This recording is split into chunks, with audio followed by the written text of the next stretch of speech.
여러분 안녕하십니까? 하루의 이슈를 정리해드리는 YTN 뉴스나이트 시작합니다.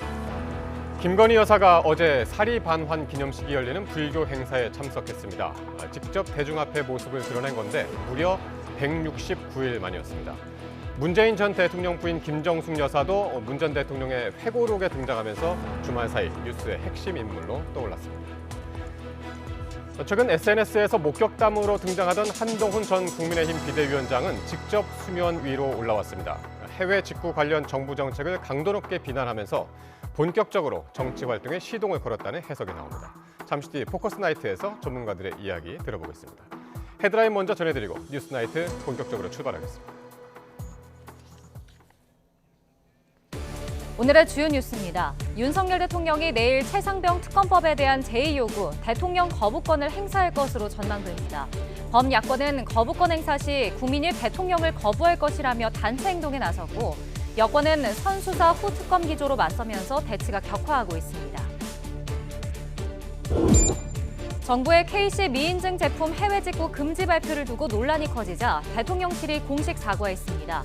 여권 내에서도 질타가 나왔는데 앞으로 주요 정책을 결정하는 주체는 집권 여당이어야 한다는 점도 분명히 했습니다. 김건희 여사의 명품 가방 수수 의혹을 보도하고 고발한 인터넷 매체 서울의 소리 백은종 대표가 검찰 조사를 받고 있습니다. 조사 내용과 제출 자료 등을 토대로 대가성 여부를 판단할 방침인데 김 여사 조사 시기나 방식을 두고 검찰의 고민이 커지고 있습니다. 음주운전과 뺑소니 혐의를 받는 가수 김호중 씨가 사건 발생 열흘 만에 뒤늦게 음주 사실을 인정했습니다. 경찰은 음주량을 특정하는 데 집중할 방침이지만 음주운전 혐의를 입증하기 쉽지 않을 거란 전망도 나옵니다. 정부가 의대 증원 철회는 불가능하다고 못 박으면서 늘어난 의대 인원을 반영한 내년도 대학 입학 전형 시행 계획이 이번 달 말에 발표됩니다. 의료계는 법원 결정에 대해 강력 반발하며 이대로 물러서지 않겠다고 강조했습니다. 에브라임 라이시 이란 대통령의 불의의 헬기 추락 사고로 숨진 가운데 중동 국가들은 물론 중국과 러시아 등 국제사회 애도가 이어지고 있습니다. 중동 정세 불안 속에 이번 사고의 파문이 어디까지 번질지 각국이 촉각을 곤두세우고 있습니다.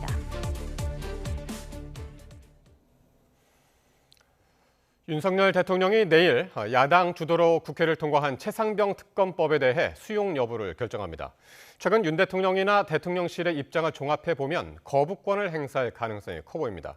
다만 야권이 그동안 윤 대통령이 거부한 법안들을 줄줄이 재발의할 예정이어서 거부권 정국은 앞으로 상당 기간 이어질 전망입니다. 첫 소식 권남기 기자입니다. 윤석열 대통령이 최상병 특검법에 대해 제2요구권, 이른바 거부권을 행사하는 건 내일 국무회의 직후가 될 것으로 보입니다. 한덕수 국무총리가 국무회의 모두 발언으로 법안의 부당성을 지적한 뒤 제2요구안이 의결되면 윤 대통령이 제거하는 형태입니다. 대통령실은 그동안 수차례에 걸쳐 최상병 특검법에 대한 거부권 행사 방침을 내비쳐왔습니다. 권력형 비리수사 전담기구인 공수처가 현재 조사를 진행 중인 만큼 그 결과를 지켜보는 게 우선이란 겁니다. 봐주기 의혹이 있다, 납득이 안 된다라고 하시면은 그때는 제가 특검하자고 먼저 주장을 하겠습니다. 지난 13차례 특검이 모두 여야 합의로 이루어지는 등 합의 처리 관례가 깨진 것도 문제라고 지적합니다. 최상병의 안타까운 죽음을 이용해서 정치적인 목적으로 악용하려는 나쁜 정치입니다. 문제는 거부권 행사 이유입니다. 민주당은 범야권과 여당 이탈표를 모아 재의결을 시도하는 건 물론 22대 국회에서 윤 대통령이 거부한 모든 법안을 다시 발의하겠다고 공언한 상태. 김건희 여사 특검법이나 양곡관리법 등 현 정부가 이미 선을 그은 법안들이 대부분입니다. 앞으로 거대 야당 주도로 쟁점 법안이 일방 처리되고 대통령이 거부권을 행사하는 소모전이 반복될 가능성이 매우 커진 겁니다. 지난 정부에서 저와 제 가족을 봐주기 수사를 했다는 것인지, 지난해부터 올해 초까지 이어진 거부권 전국에선 불통 논란이 꼬리표처럼 따라다녔습니다. 여당의 총선 패배로 국정 동력이 떨어질 대로 떨어진 윤 대통령이 돌파구를 마련하기가 쉽지 않아 보입니다. YTN 권남기입니다. 윤석열 대통령이 최상병 특검법에 거부권을 행사할 거란 전망에 여야 대치도 격해지고 있습니다. 범야권 7개 정당은 오늘 용산 대통령실 앞에 모여 특검 수용을 압박했고 여당은 과거 특검 사례를 봐도 받아들일 수 없는 요구라며 조목조목 반박했습니다. 계속해서 정윤용 기자입니다. 민주당 등 야권 7개 정당 지도부 인사들이 피켓과 현수막을 들고 용산 대통령실 앞에 모였습니다. 지난 2일 국회를 통과한 최상병 특검법에 윤석열 대통령의 거부권 행사가 임박했다는 관측이 나오자 이에 반발하는 단체 행동에 나선 겁니다. 국민의 명령이다. 최상병 특검 즉각 공포하라. 공포하라. 이들은 윤 대통령이 10번째 거부권 행사에 나서면 국민이 대통령을 거부할 것이고 정권 몰락의 시간을 앞당길 거라고 날을 세웠습니다. 이재명 대표도 특검법 공포를 국정기조 전환의 출발점으로 삼아야 한다며 그렇지 않으면 국민의 심판을 받게 될 수 있다고 경고했습니다. 민심을 거역한 권력 남용은 반드시 국민의 준엄한 심판을 받았다는 것을 기억하시기 바랍니다. 국민의 인내심을 또다시 시험하는 일은 없어야 할 것입니다. 국민의힘은 최상병 특검법을 받아들일 수 없는 이유를 하나하나 열거하며 논리전으로 맞섰습니다. 일단 특검은 수사기관의 수사 이후에 도입하는 거라는 게 여당의 기본 입장입니다. 과거 13차례 특검 가운데 12차례가 여야 합의로 추진된 데다 나머지 한 차례도 사실상 합의였다며 이전 사례도 근거로 제시했습니다. 특히 법안 내용 면에서 특별검사를 추천하는 절차가 중립성을 담보할 수 없고 피의사실 공표 논란이 불가피한 독소 조항도 있다고 주장했습니다. 젊은 군인의 비극적인 죽음을 정쟁에 이용하기보다는 진상규명과 재발 방지를 위한 실질적인 노력에 힘을 합칠 것을 촉구합니다. 한 점 의혹이 없도록 신속하고 엄정한 수사를. 국민의힘은 거부권 행사 이후 국회 재의결에 대비해 소속 의원들에게 특검의 부당성을 설명하며 이탈표 단속에도 주력하고 있습니다. 여야 지도부의 첫 만남에서도 신경전은 계속됐습니다. 그때 아마 저희 당이 198석을 했었나 봐요. 김진표 원내대표의 바라는 바를 우리가 놓치지 않고 다 챙겨드리고 이랬습니다. 우리 국민 일반 전체적인 측면에서 보면 국정기조가 이거는 아니다. 좀 바꿔야 되지 않냐라는 생각을 표출하셨다고 생각합니다. 범야권은 이번에 최상병 특검법이 처리되지 못하면 22대 국회에서 재발의하겠다고 예고하고 있습니다. 21대 국회 특검 정국과 거부권 정국이 마무리돼도 대치 정국이 한동안 계속될 거란 전망이 나오는 이유입니다. YTN 정윤용입니다. 송미령 농림축산식품부 장관은 양곡관리법 개정안과 농수산물 유통 및 가격 안정에 관한 법률 개정안이 통과되더라도 윤석열 대통령에게 거부권 행사를 건의할 것이라고 밝혔습니다. 송 장관은 오늘 정부 세종청사에서 열린 기자간담회에서 해당 개정안들이 포퓰리즘이자 농업의 미래를 망치는 법이라고 강하게 비판하며 제2요구권 행사를 강력히 요구할 거라고 말했습니다. 송 장관은 양곡법과 농안법 개정안이 시행되면 쌀을 포함한 특정 품목 생산 쏠림이 일어날 수밖에 없고 과잉 생산, 과소 생산에 따른 품목의 수급 불안정과 가격 불안정이 생길 수밖에 없다고 말했습니다. 최상병 사건 외압 의혹을 수사하는 공수처가 김계환 해병대 사령관과 박정훈 전 해병대 수사단장을 내일 함께 소환합니다. 지난해 대통령실이 수사브리핑 자료를 미리 보고받고 경로했다는 의혹을 두고 두 사람을 대질 조사할 것으로 보입니다. 신지원 기자가 보도합니다. 고위공직자 범죄수사처가 김계환 해병대 사령관을 다시 부릅니다.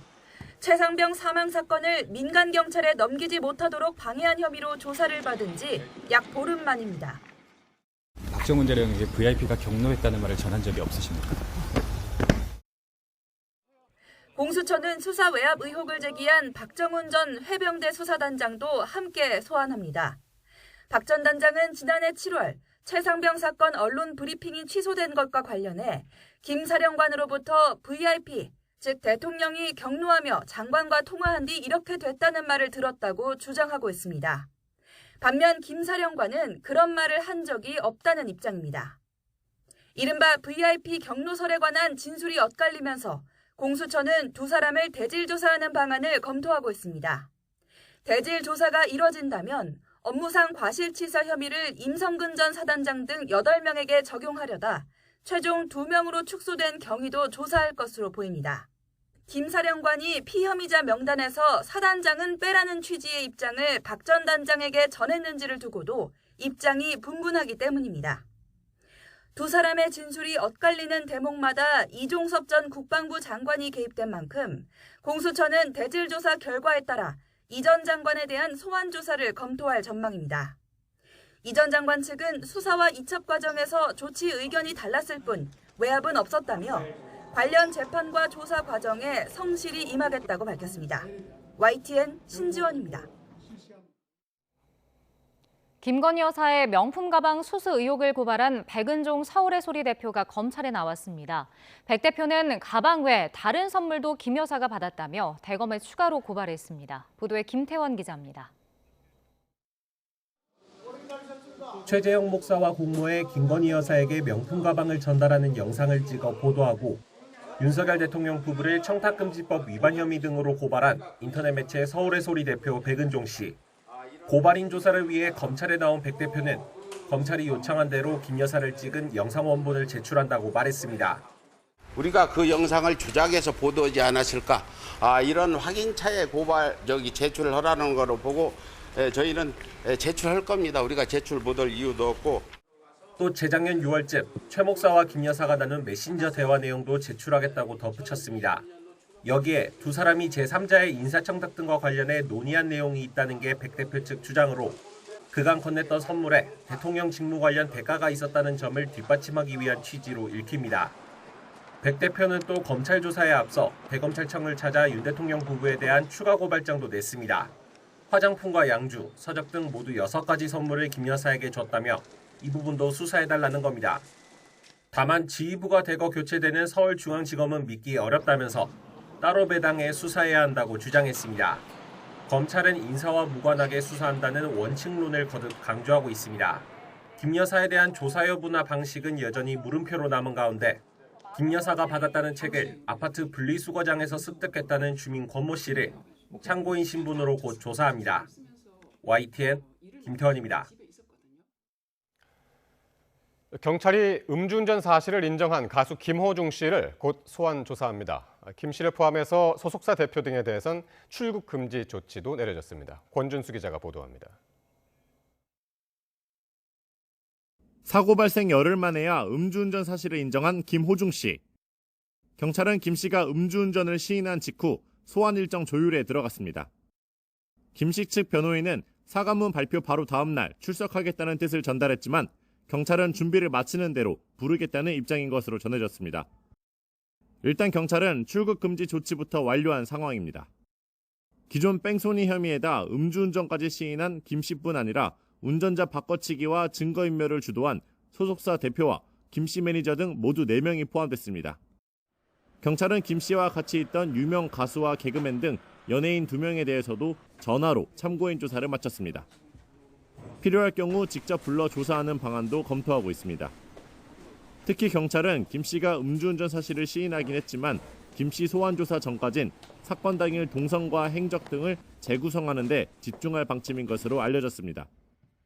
김 씨의 음주운전 혐의는 물론 소속사 관계자들의 증거인멸이나 범인 도피에 김 씨가 가담했는지도 규명이 필요하기 때문입니다.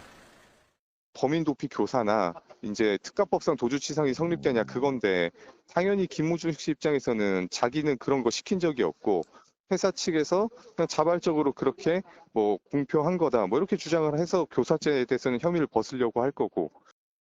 김 씨는 지난 9일 뺑소니 사고를 내기 전까지 스크린 골프장과 식당, 유흥업소를 거쳤는데 이동 때 대리기사를 이용하는 등 곳곳에서 음주 정황이 드러난 상황입니다.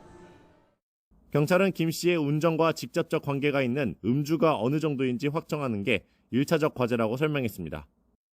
구속영장 신청 여부에 대해선 아직 확정된 건 없다면서도 수사 협조 여부와 증거인멸 우려가 중요한 판단 요소가 될 것이라고 강조했습니다. YTN 권준수입니다. 가수 김호중 씨가 뒤늦게 음주운전 사실을 인정한 뒤 후폭풍이 이어지고 있습니다. 김 씨가 팬카페에 복귀를 암시하는 글을 올린 것을 두고도 논란이 일었습니다. 계속해서 김승환 기자입니다. 김호중 씨는 사고 뒤 지난 11일부터 태연히 경기 고양에서 순회 공연을 열었습니다. 음주운전 의혹에 불이 붙은 지난 주말에도 이틀간 창원에서 콘서트를 강행했습니다. 환불을 원했던 일부 팬들에게 제대로 된 조치도 취하지 않은 데다 콘서트 취소를 기다렸는데 취소가 안 되더라고요. 환불 문의를 하니까 환불이 좀 어렵다, 수수료를 내야 한다고 하더라고요. 공연 중에도 진실은 밝혀질 거라며 팬들을 속인 김 씨는 공연이 끝난 뒤에야 음주 사실을 실토했습니다. 사고 뒤 잇따라 진행한 공연으로만 수십억 원의 매출을 올렸을 거로 추정되는데 대규모 환불과 위약금 발생을 막기 위해 거짓말로 시간을 끈 게 아니냐는 지적이 나옵니다.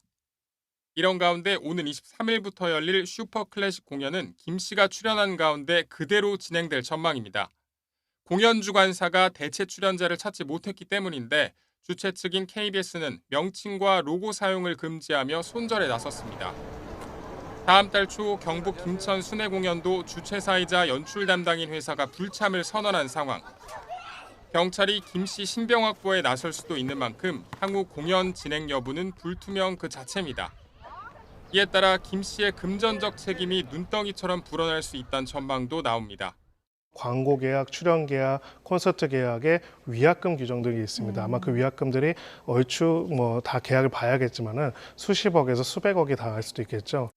뒤늦게 고개를 숙인 김 씨. 하지만 팬카페에선 모든 결과가 나온 뒤 돌아오겠다며 사실상 복귀를 시사했고 일부 팬들은 자책하지 마라, 누구나 실수는 한다라며 여전히 김 씨를 감싸기에 급급했습니다.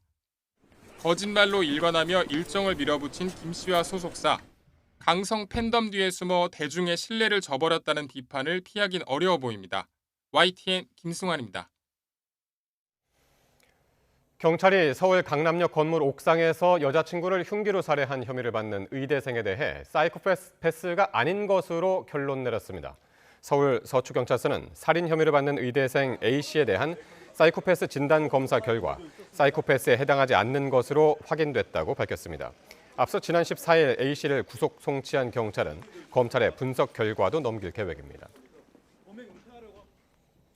인증마크가 없으면 해외 직구를 금지하겠다는 정부 발표 이후 혼선이 빚어진 데 대해 대통령실이 국민에게 불편을 끼쳐 죄송하다고 공식 사과했습니다. 윤 대통령은 사과 브리핑을 지시한 데 이어 재발 방지 대책도 주문했습니다. 보도에 강희경 기자입니다. 정부의 국가인증 통합마크 KC 미인증 제품에 대한 해외 직구 금지 발표를 둘러싸고 주말 사이 큰 혼선이 빚어진 데 대해 대통령실이 공식으로 사과했습니다. 성태윤 정책실장은 브리핑을 열고 정부의 대책 발표로 국민께 불편을 끼쳐 사과한다고 밝혔습니다. 성 실장은 정부 대응에 크게 두 가지 부족한 점이 있었다고 설명했습니다. 먼저 국민 안전을 위한 것이라 하더라도 소비자의 선택권을 과도하게 제한한다는 점을 인지했어야 한다고 말했습니다. 소비자의 선택권을 과도하게 제한하고 저렴한 제품을 구매하기 위해 애쓰시는 국민에게 불편을 초래한다는 점을 충분히 고려하지 못한 부분입니다. 이에 대해 송구합니다. 또 법 개정 등 절차가 필요하고 개정 전에는 위해성이 확인된 경우에만 차단한다는 방침을 충분히 설명하지 못해 혼선을 초래했다고 인정했습니다. 성태윤 실장은 이어 윤 대통령이 정책의 사전 검토 강화 등 각종 재발 방지책 마련을 지시했다고 전했습니다. 당정 협의를 포함한 국민 의견 수렴 강화, 브리핑 등 정책 설명 강화, 그리고 정부의 정책 리스크 관리 시스템 재점검 등 재발 방지 대책 마련을 지시하셨습니다. 이번 사과는 정책 혼선과 관련한 보고 뒤 윤 대통령의 지시에 따라 이뤄진 것으로 전해졌습니다. 매주 열리는 국무총리와의 주례 회동도 질책성으로 취소됐고 총리실은 내부적으로 징계 가능성도 검토하는 것으로 알려졌습니다. 대통령실은 이번 사안이 윤 대통령에게 보고되지 않았던 만큼 대통령이 직접 사과한 건 아니라고 선을 그었습니다. 다만 악화하는 여론의 추이를 실시간으로 분석한 결과 민심에 더 귀를 기울여야 한다는 판단에 따라 발빠른 대응을 결정했다고 배경을 설명했습니다. YTN 강희경입니다. 정부가 해외 직구 규제 대책을 철회한 것을 두고 여권 내에서도 이례적으로 쓴소리가 나왔습니다.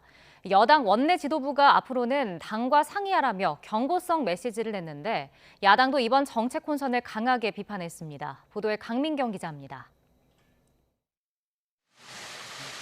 국민의힘은 정부가 여당과의 사전 협의 없이 설익은 정책을 내놓았다고 비판했습니다. 여론을 살피지 않아 국민적 공감을 얻지 못했고 사회적 혼란만 가져왔다며 이례적으로 정부 정책에 날을 세운 겁니다. 당정 협의 없이 설익은 정책이 발표되어 국민들의 우려와 혼선이 커질 경우 당도 주저없이 정부에 대해 강한 비판의 목소리를 낼 것임을 분명히 말씀드립니다. 앞으로 주요 정책을 결정하는 주체는 집권 여당이어야 한다는 점도 분명히 했습니다. 국민 여론 수렴 기능이 당에 있는 만큼 정책 결정에 주도권을 주겠다는 뜻으로 풀이됩니다. 앞으로 정부 각 부처는 각종 민생 정책, 특히 국민 일상생활에 미치는 영향이 큰 주요 정책을 입안하는 과정에서 반드시 당과 사전에 충분히 협의해 줄 것을 촉구합니다. 앞서 여권 잠룡대도 한 목소리로 정부를 몰아세웠습니다. 총선 패배 뒤 회복되지 못하고 있는 민심을 감안한 당권 행보란 분석도 나옵니다. 민주당은 아직 풀리지 않은 의정 갈등과 엮어 정부가 탁상 행정의 전형을 보여주고 있다고 맹폭했습니다.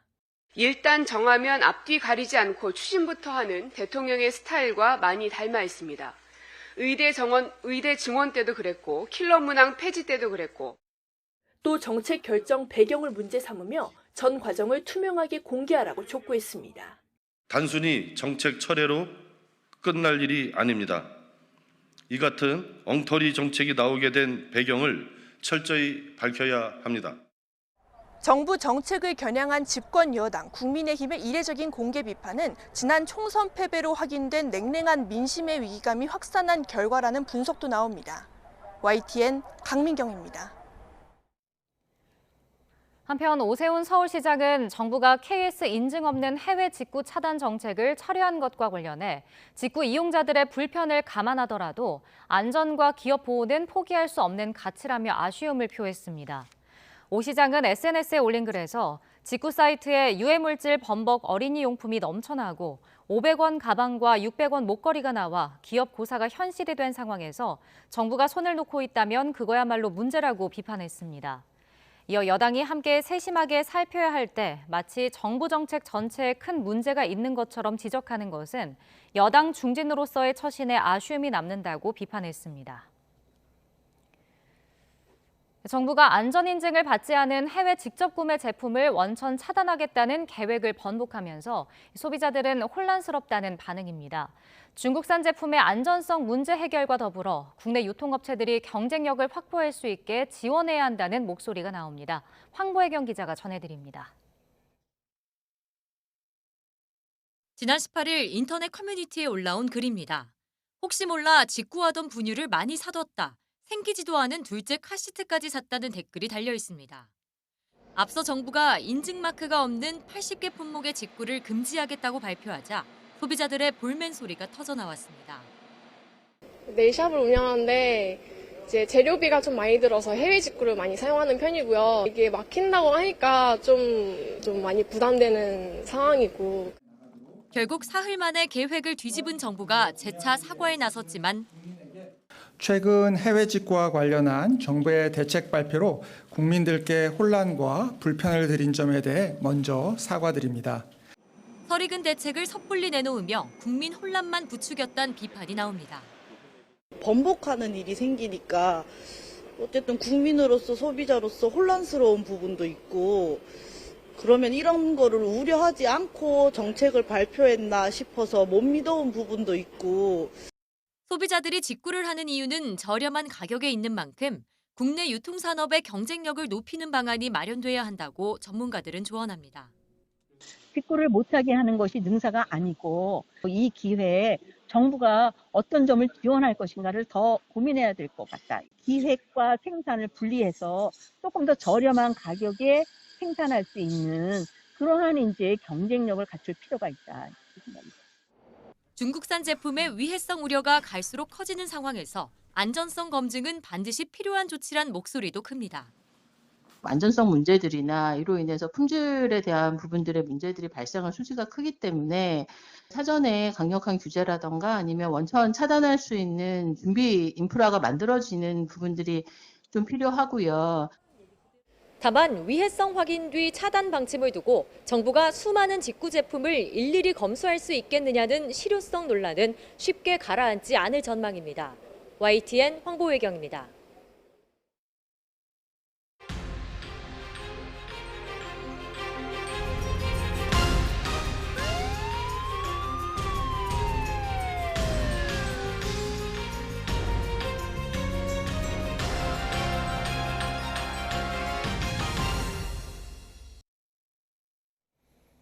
에브라임 라이시 이란 대통령이 탑승한 헬기가 이란 북서부 산악지대에 추락해 완전히 불에 탄 채 발견됐습니다. 라이시 대통령과 외무장관 등 탑승자 9명 모두 숨졌습니다. 보도에 권영희 기자입니다. 사고 헬기에 타고 있는 사실상 이란의 2인자 라이시 대통령의 모습입니다. 이 헬기는 현지 시간 19일 오후 이란 북서부 산악지대에 추락해 완전히 불에 탔습니다. 탑승자 전원이 숨졌습니다. 사고가 난 곳은 아제르바이잔주 중부 바르즈건 인근 디즈마르 지역입니다. 동아제르바이잔 주에서 열린 이즈갈리시 댐 준공식에 참석한 뒤 타브리즈 정유공장 현장으로 향하던 길이었습니다. 헬기에는 라이시 대통령과 호세인 아미르 압돌라이안 외무장관, 말렉 라흐마트 동아제르바이잔 주지사 등 9명이 타고 있었습니다. خادم جمهور ایران آیت الله دکتر سید ابراهیم رئیسی رئیس جمهور اسلامی ایران در راه خدمت به مردم به درجه رفیع شهادت رسید. 사고 당시 헬기는 눈보라와 짙은 안개 등 악천후 속에서 비행하다 추락한 것으로 전해졌습니다. 앞서 이란 당국은 60개 팀이 넘는 구조대를 파견하고 군경과 혁명 수비대까지 동원해 밤새 대대적인 수색 작업을 벌였습니다. 그러나 험난한 지형과 악천후로 현장 접근에 어려움을 겪었습니다. 튀르키예의 탐지 드론이 헬기 잔해로 보이는 열원을 발견하고 이란 당국과 좌표를 공유해 사고 현장을 파악했습니다. 아야톨라 알리 하메네이 이란 최고 지도자는 숨진 이들을 애도하면서 사고가 국정 운영에는 영향을 미치지 않을 것이라고 강조했습니다. 그러나 강력한 최고 지도자 승계 후보였던 라이시 대통령의 사망은 권력 지형 변화를 몰고 올 가능성이 있습니다. 게다가 이란은 히잡 시위와 경제난 등으로 민심 이반을 겪고 있어 국내 혼란이 가중될 것이란 관측도 나옵니다. YTN 권영입니다. 정부가 에브라임 라이시 이란 대통령이 헬기 사고로 사망한 데 대해 애도를 표명했습니다. 외교부는 대변인 성명을 통해 어제 발생한 헬기 사고로 라이시 대통령과 일행이 유명을 달리한 데 대해 유가족과 이란 국민에게 깊은 애도와 위로의 뜻을 표한다고 밝혔습니다. 이어 예기치 못한 사고로 지도자를 잃게 된 이란 국민이 단합해 슬픔을 극복해 나가길 기원한다고 덧붙였습니다. 헬기 추락 사고로 숨진 라이시 대통령은 하메네이 최고 지도자의 유력한 후계자로 꼽혀왔습니다. 대내외적으로는 초강경 보수 정책을 고수해왔는데 이번 사고가 중동 정세에 어떤 영향을 미칠지 각국이 촉각을 곤두세우고 있습니다. 보도에 김도원 기자입니다. 2021년 6월 취임한 라이시 대통령은 성직자이자 검찰, 대법원장 출신의 초강경 보수주의자입니다. 집권 이듬해 이른바 히잡 시위가 전국에 번졌지만 발포를 불사하며 강경 진압했습니다. 최근에는 이스라엘에 탄도미사일과 무인기 등 300여 기를 동원한 사상 유례 없는 공습을 가했습니다. اقدامی ضروری لازم وحدت بخش و افتخار و اقتدار کشور بزرگ ما بود. 라이시 대통령은 이란 정가에서 유력한 차기 최고 지도자 후보로 거론되었습니다. 이란은 종신직인 최고 지도자가 절대 권력을 갖고 있는데 라이시는 현 최고 지도자 하메네이의 최측근으로 꼽힙니다. 유력한 차기 주자 라이시 대통령의 사망으로 후계 구도를 둘러싸고 권력 투쟁이 본격화할 수 있다는 전망도 나옵니다. When Ayatollah Khamenei, who is now 85, passes away, who is going to be the next supreme leader? A key contender for that was or is Ebrahim Raisi. And so with him out of the way, that would be very significant. 다만 이란 정치 체제와 지도층이 안정돼 있어 큰 혼란은 없을 거라는 분석도 있습니다. 가자 지구 전쟁은 물론 레바논, 예멘, 시리아 등에서 친이란 무장 세력의 활동으로 중동 정세가 불안한 가운데 이번 사고의 파문이 어디까지 번질지 각국이 촉각을 곤두세우고 있습니다. 이란은 대통령 유고 시 제1부통령이 대행을 맡아 50일 내에 보궐선거를 실시하게 돼 있습니다. 이슬람 성직자 등으로 구성된 헌법수호위원회가 입후보자 자격을 심사하기 때문에 개혁 성향 후보가 출마할 수 있을지는 불투명합니다. YTN 김도원입니다.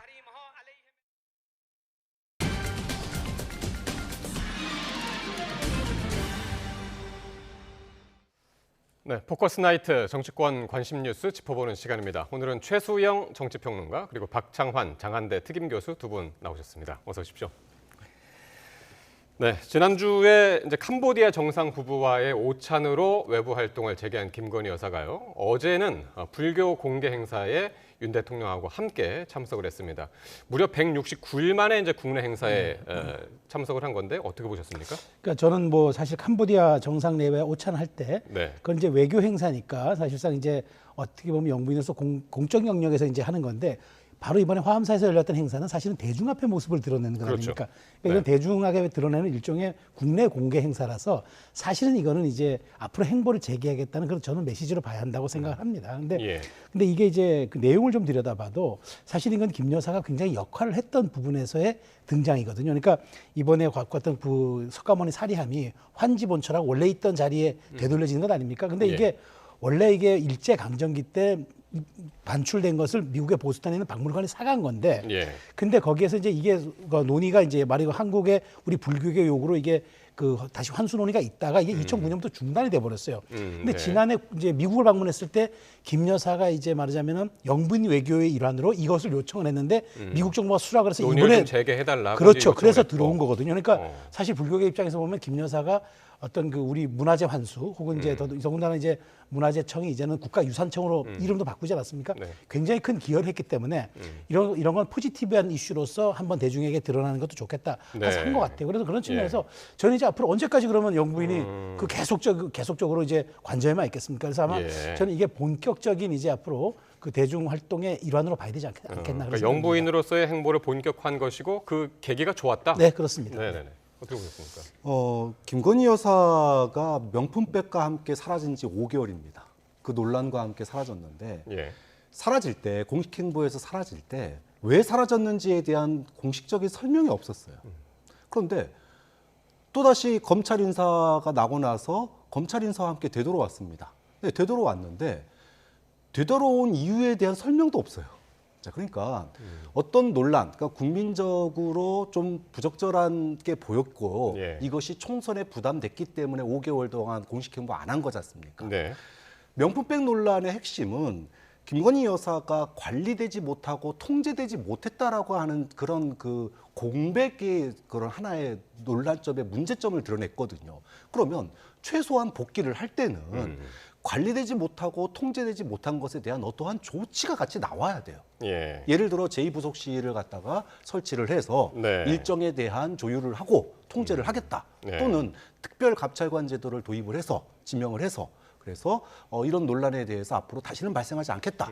뭔가 이런 조치들이 있어야 되는데 사라질 때도 설명이 없고 복귀할 때도 조치가 없고 윤석열 정부가 총선에서 대패하고 나서 바뀌겠다라고 얘기를 했는데 도대체 김건희 여사 이 복귀 문제만 놓고도 5개월 전과 5개월 후가 도대체 바뀐 게 뭐냐라는 거예요. 정말로 딱 하나. 윤석열 대통령이 뭐 부적절한 처신이었다. 요거 얘기한 것 이게 한 번 딱 해요. 그럼 국민한테 쏘리 그러면 모든 게 다 잊혀지는 겁니까? 아무 일 없었습니까? 그런 점에서 이번 복귀가 굉장히 국민들에게 충분한 설명이나 또는 해명이나 또는 조치가 없는 정말로 답답한 그런 행보의 반복 아닌가.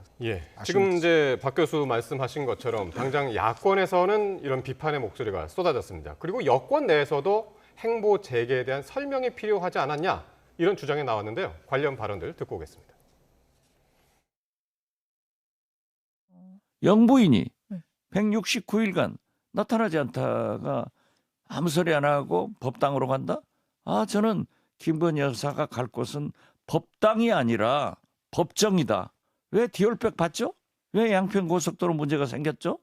이러한 문제에 대해서 국민이 의혹을 가지고 있으면은 장삼이사의 부인이 아니에요. 대통령 영부인이에요. 예. 그렇다고 하면은 거기에 대한 해명이나 설명을 해야죠. 그리고 검찰 조사를 받아야죠. 그 당시에 이제 명품백 사건 이후로 말하자면 이제 잠행을 하신 거고, 이렇게 그냥 설명 없이 등장하고 시기적으로도 검찰 인사 예민한 시기에 맞물렸던 만큼 저희가 특별검찰관이랑 제2부속실은 같이 가겠습니다라는 입장 표명이 됐으면 국민들께서도 여사 역할 필요하지라고 말씀하셨을 것 같아요. 네. 자, 김 여사가 이렇게 공개 일정을 다시 시작한 시점도 상당히 이제 공교로운데 그 시점이 바로 이제 검찰 고위직 인사 직후라는 거 아니겠습니까? 네. 지금 이제 야당에서는 일단 여러 가지 이런 의혹부터 해소해라 이런 입장입니다. 근데 이것을 뭐 해소하면은 이게 소사가 언제 끝날지, 그러면 네. 이제 뭐 최소한 그러면 이게 뭐 기소로 우리가 시점을 봐야 하는지, 뭐 재판으로 시점을 봐야 하는지, 아니면 제1심 판결로 봐야 하는지, 아니면 무혐의 처리로 봐야 하는지, 사실 이걸 기다리다 보면 대통령 영부인의 그 활동을 언제 하겠습니까? 그러니까 대통령 사실 또 조만간 또 공식 순방에 나설 수도 있는 것이고, 그런 측면에서 저는 이 부분은 그 과정에서라도 수사를 받으면 될 일이고, 본인이 소환돼서 입장을 밝힐 수 있으면 밝히면 될 일이지, 수사 일정에 맞춰서 본인이 협조하면 될 일이지, 이 자체가 모든 것이 클리어된 다음에 행보를 재개해라, 이건 조금 무리한 요구인 것 같아요. 왜냐하면 영부인은 뭐 공적인 위치는 아니지만 어쨌든 공적 지위에 있는 건 분명한 것 아니겠습니까? 그렇기 때문에 저는 이렇게 생각합니다. 지금 어찌되었건 김 여사가 복귀를 해서 영부인의 활동을 하는 게 필요 조건이라 그러면은 그를 보완하는, 뭐 박 교수님 말씀하셨듯이 특별감찰관 제도라 제2부속실 설치는 충분 조건이다. 그래서 필요 충분 조건이 맞물리면은 그 와중에 또 수사는 수사대로 받으면 될 일이기 때문에 너무 이 부분을 한 곳으로 몰아서 딱 하나가 다 정리된 다음에야 행보를 재개하는 게 옳다. 이 주장은 조금 저는 영부인의 역할을 너무 제한적으로 보고 있는 게 아닌가. 그러니까 등장하는 거는 누가 막지도 않고 당연히 이제 등장해야 되는 것이 맞는데, 그것과 동시에 같은 설명이 필요하고, 아까도 말씀하셨습니다마는 특별감찰관 같은 경우는 이게 윤 대통령의 공약이기도 해서 말이죠. 그러니까 국민에 대한 최소한의 예의가 필요하다는 거예요. 그러니까 말 그대로 영부인입니다. 대통령 부인으로서 외교나 여러 가지 활동을 하는 걸 누가 뭐라 그러지는 않아요. 아무리 뭐 본인이 이제 영부인 역할을 최소한으로 하겠다라고 얘기를 했어도 그래도 영부인인 건 변함없거든요. 그런데 문제는 그 영부인 역할, 공적인 역할 아닙니까? 그걸 5개월 동안 안 했어요, 공식적인 행사를. 그러면 5개월 동안 왜 안 하면은 어떻게 보면은 역할 방기 아닙니까? 책임 방기예요. 그렇게 할 수밖에 없었던 사연이 있는 겁니다. 그리고 검찰에서 1월 달에 소환 조사 필요성이 있다라고 제기를 한 거 아닙니까? 그런데 그 소환 조사에 대한 용산 대통령실의 입장은 뭐냐? 지검장 바꿔예요. 1차장 검사 바꿔, 3차장 검사 바꿔.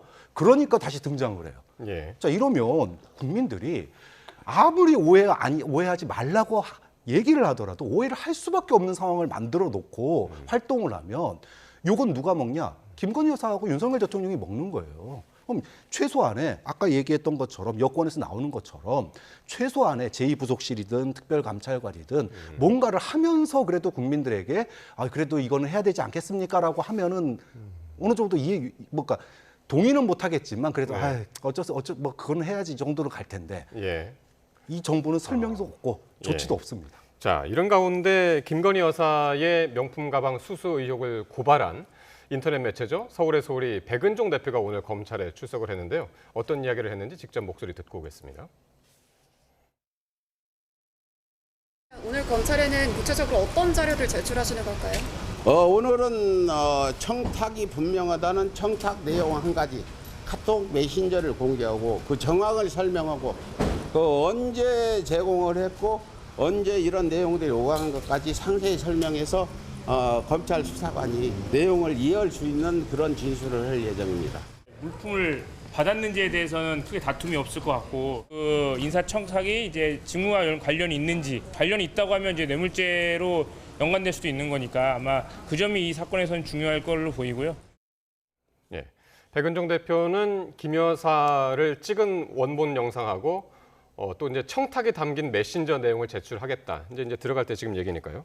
제출하겠다고 했고 출석 전에는 또 여기 오기 전에 김 여사가 인사청탁 대가로 건넨 다른 선물들도 받았다. 이렇게 주장을 하면서 지금 서울중앙지검에 이제 대검에 추가로 이제 고발을 하고 들어갔습니다. 네. 예. 저는 이제 이 사건이 이제 사실은 두 갈래잖아요. 하나가 이제 백은종 서울의 소리 대표가 이제 모든 것을 이제 준비해 줬다는 거고 시행을 한 사람은 최 목사 아니겠습니까? 근데 이 최 목사는 지금 최근에 들어서 자기는 요구하거나 뭘 대가를 받고 준 게 아니라 또 이렇게 결이 다른 얘기를 해요. 그러니까 지금 급해서 백은종 이쪽 서울의 소리 대표 측에서 우리가 다 증거 갖고 있으니까 제출하겠다는 거예요. 일종의 같이 일을 도모했던 사람, 일종의 공모했던 사람들이 얘기가 달라진 거예요. 최 목사는 본인의 혐의가 이제 청탁을 한 혐의가 하나 있기 때문에 본인이 이제 여기서 빠져나가기 위해서는 그것도 부정해야 되는 건데. 그런지 모르겠습니다. 어쨌든 말이 다릅니다. 그렇죠. 말이 다르죠. 그래서 저는 어쨌든 지금 이렇게 그런 증거까지 제출했다고 하는 이제는 속도를 내야 된다고 보는 게 검찰총장도 9월 전까지 자기 임기 때 수사를 한다고 했고 서울중지 이번에 중앙지검장으로 온 분도 분명히 지금 이것도 수사팀에 속도를 내라고 한다고 하니 그럼 이제 빨리 진행해줘. 근데 중요한 증거가 사실은 제출되지 않아서 본인은 뭐 이것이 잠입 취재다 뭐 이렇게까지 언더커버라고 얘기했는데 그걸 입증하려면 어쨌든 받은 김건희 여사 입장에서는 죄는 안 돼요. 결국 배우자가 알았느냐 몰랐느냐가 이 사건의 핵심 쟁점이기 때문에 저는 이제는 큰 논란에 소지가 없다고 봐요. 그래서 이거는 뭐 2, 3개월이면 모든 게 결론나지 않겠습니까? 저는 그래서 조속한 결과가 나오리라고 생각하고 있습니다. 그러니까 지금 말씀하신 대로 이제 최 목사랑 백은종 대표랑 이제 얘기가 달라서 사실 근데 여기서 핵심은 진짜 청탁의 대가가 있었느냐, 청탁 대가였느냐, 그리고 이제 그거를 윤 대통령이 이제 사전에 알았느냐, 그러니까 사전이라기보다도 언제 알았느냐. 이게 이제 상당히 중요한 관건이 될 것 같습니다. 그렇죠. 이제 뭐 최 목사가 명품백을 건넬 때 그것이 이제 어떤 청탁성이었는지 그리고 그것에 대해서 윤석열 대통령이 알았는지 이게 이제 소위 말해서 범죄의 성립 여부와 관계가 있잖아요. 그러다 보니까 이게 이제 중요한 논란거리로 이제 떠올랐는데 이제 문제는 이 부분이 과연 수사가 제대로 될까라고 하는 거에 대한 의문이에요. 아까도 얘기했지만 지금 이제 1월 달부터 수사팀에서 요구했는 사항이 김 여사 소환해서 좀 조사해야겠다, 필요성이 있다 이런 제기를 했는데 뭐 총선 전에 하면은 논란이 되니까 이후에 했다는 거 아닙니까?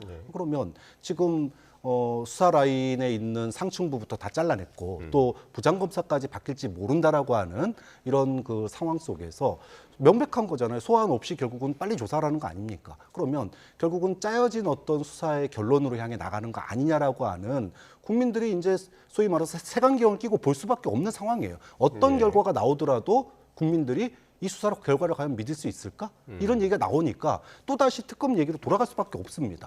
만약에 1월 달에 정말로 수사팀이 요구했던 소환자소가 어렵다라면 방문조사라도 만약에 했다면 여기까지 사태는 오지 않았을 겁니다. 그런 점에서 지금의 이 수사가 과연 특검의 요구, 국민들의 어떤 그 색안경을 끈 시각을 바꿀 수 있을까?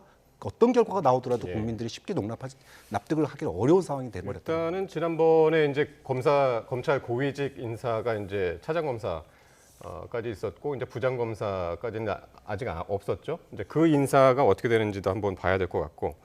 이렇게 이제 김건희 여사 관련해서 주말에 이제 이슈가 확 된 이 가운데 또 눈에 띄는 부분이 또 하나가 있었습니다. 뭐냐면 문재인 전 대통령이 퇴임 2주년을 맞아서 이제 회고록을 출간을 했는데 이게 이제 정치권 화두로 떠올랐습니다.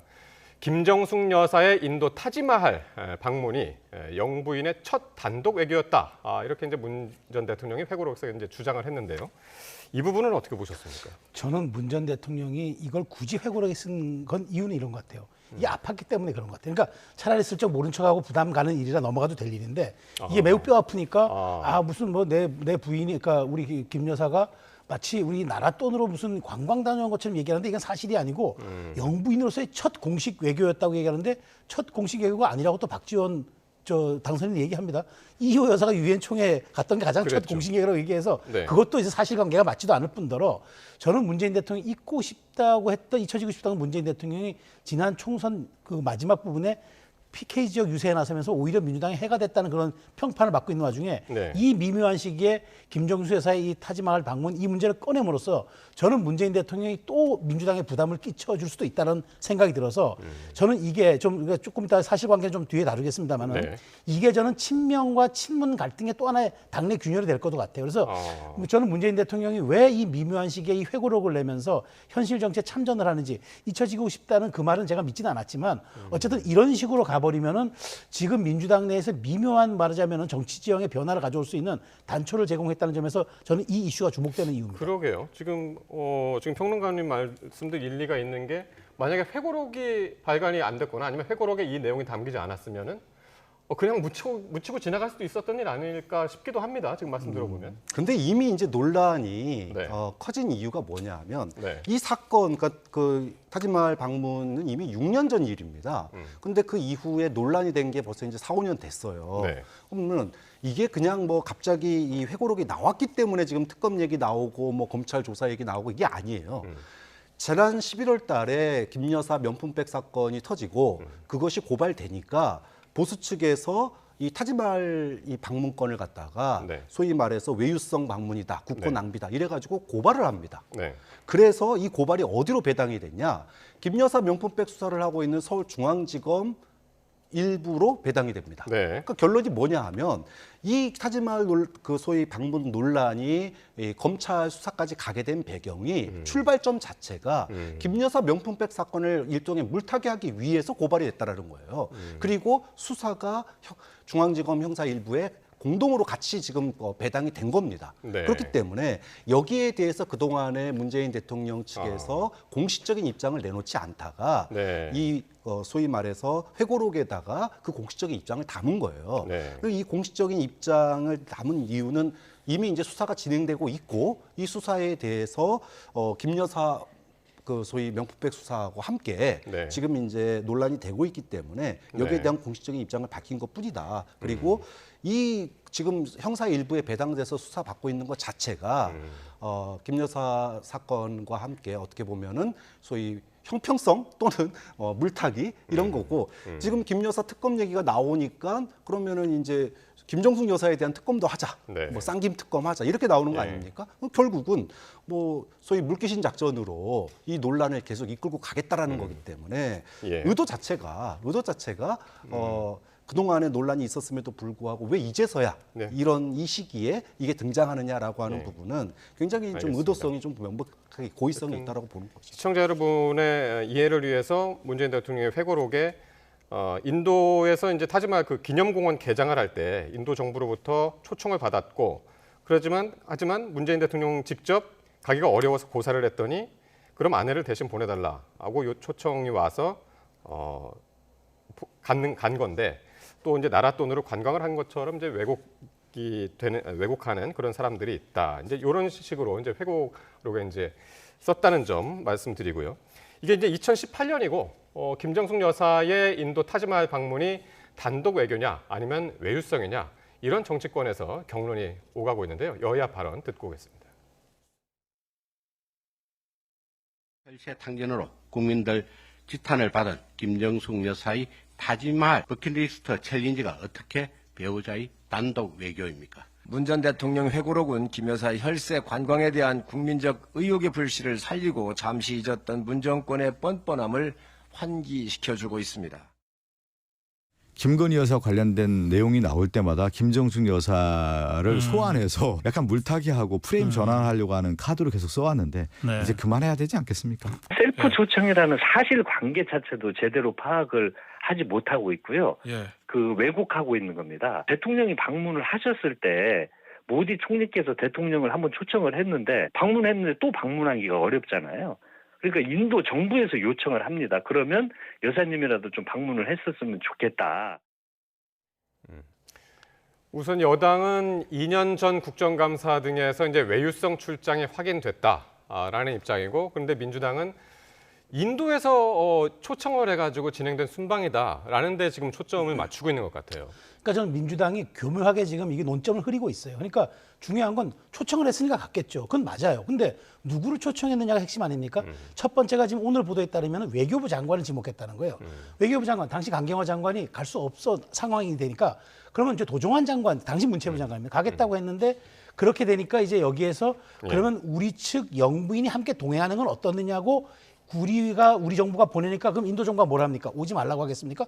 당연히 우리 정부에서 문화부 장관과 영부인이 동행하겠습니다라고 얘기하니까 그쪽에서는 그렇게 하십시오라고 왔겠죠. 예. 그렇게 해서 갑니다. 가는데 무려 영부인이 동행했다는 이유만으로 바로 공군 2호기 대통령이 탑승해야만 등장한 휘장이 달리는 대통령 전용기가 등장하고 400억 원 가까운 우리 세금이 들어갑니다. 그리고 400억 원 아니지만 40명 가까운 사람들이 여기 동행을 하게 됩니다. 그러니까 이게 방문단이 어마어마하게 커졌어요. 방문단이 한 배 정도 배가 좀 늘었죠. 거기다가 타지마을은 원래 허황후 그 기념식하고는 아무 상관이 없는 곳에서 무려 400km를 날아가서 따로 간 거예요. 그럼 이게 뭡니까? 민주당의 주장은 인도 정부가 요청했기 때문에 갔는데 아무 문제가 없다는 거잖아요. 근데 인도 정부가 원래 그 요청을 한 게 아닌 거죠.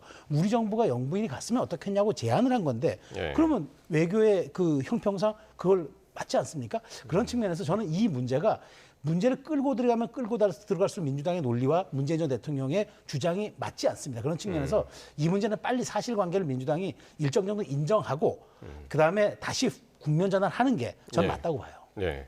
어떻게 보셨습니까?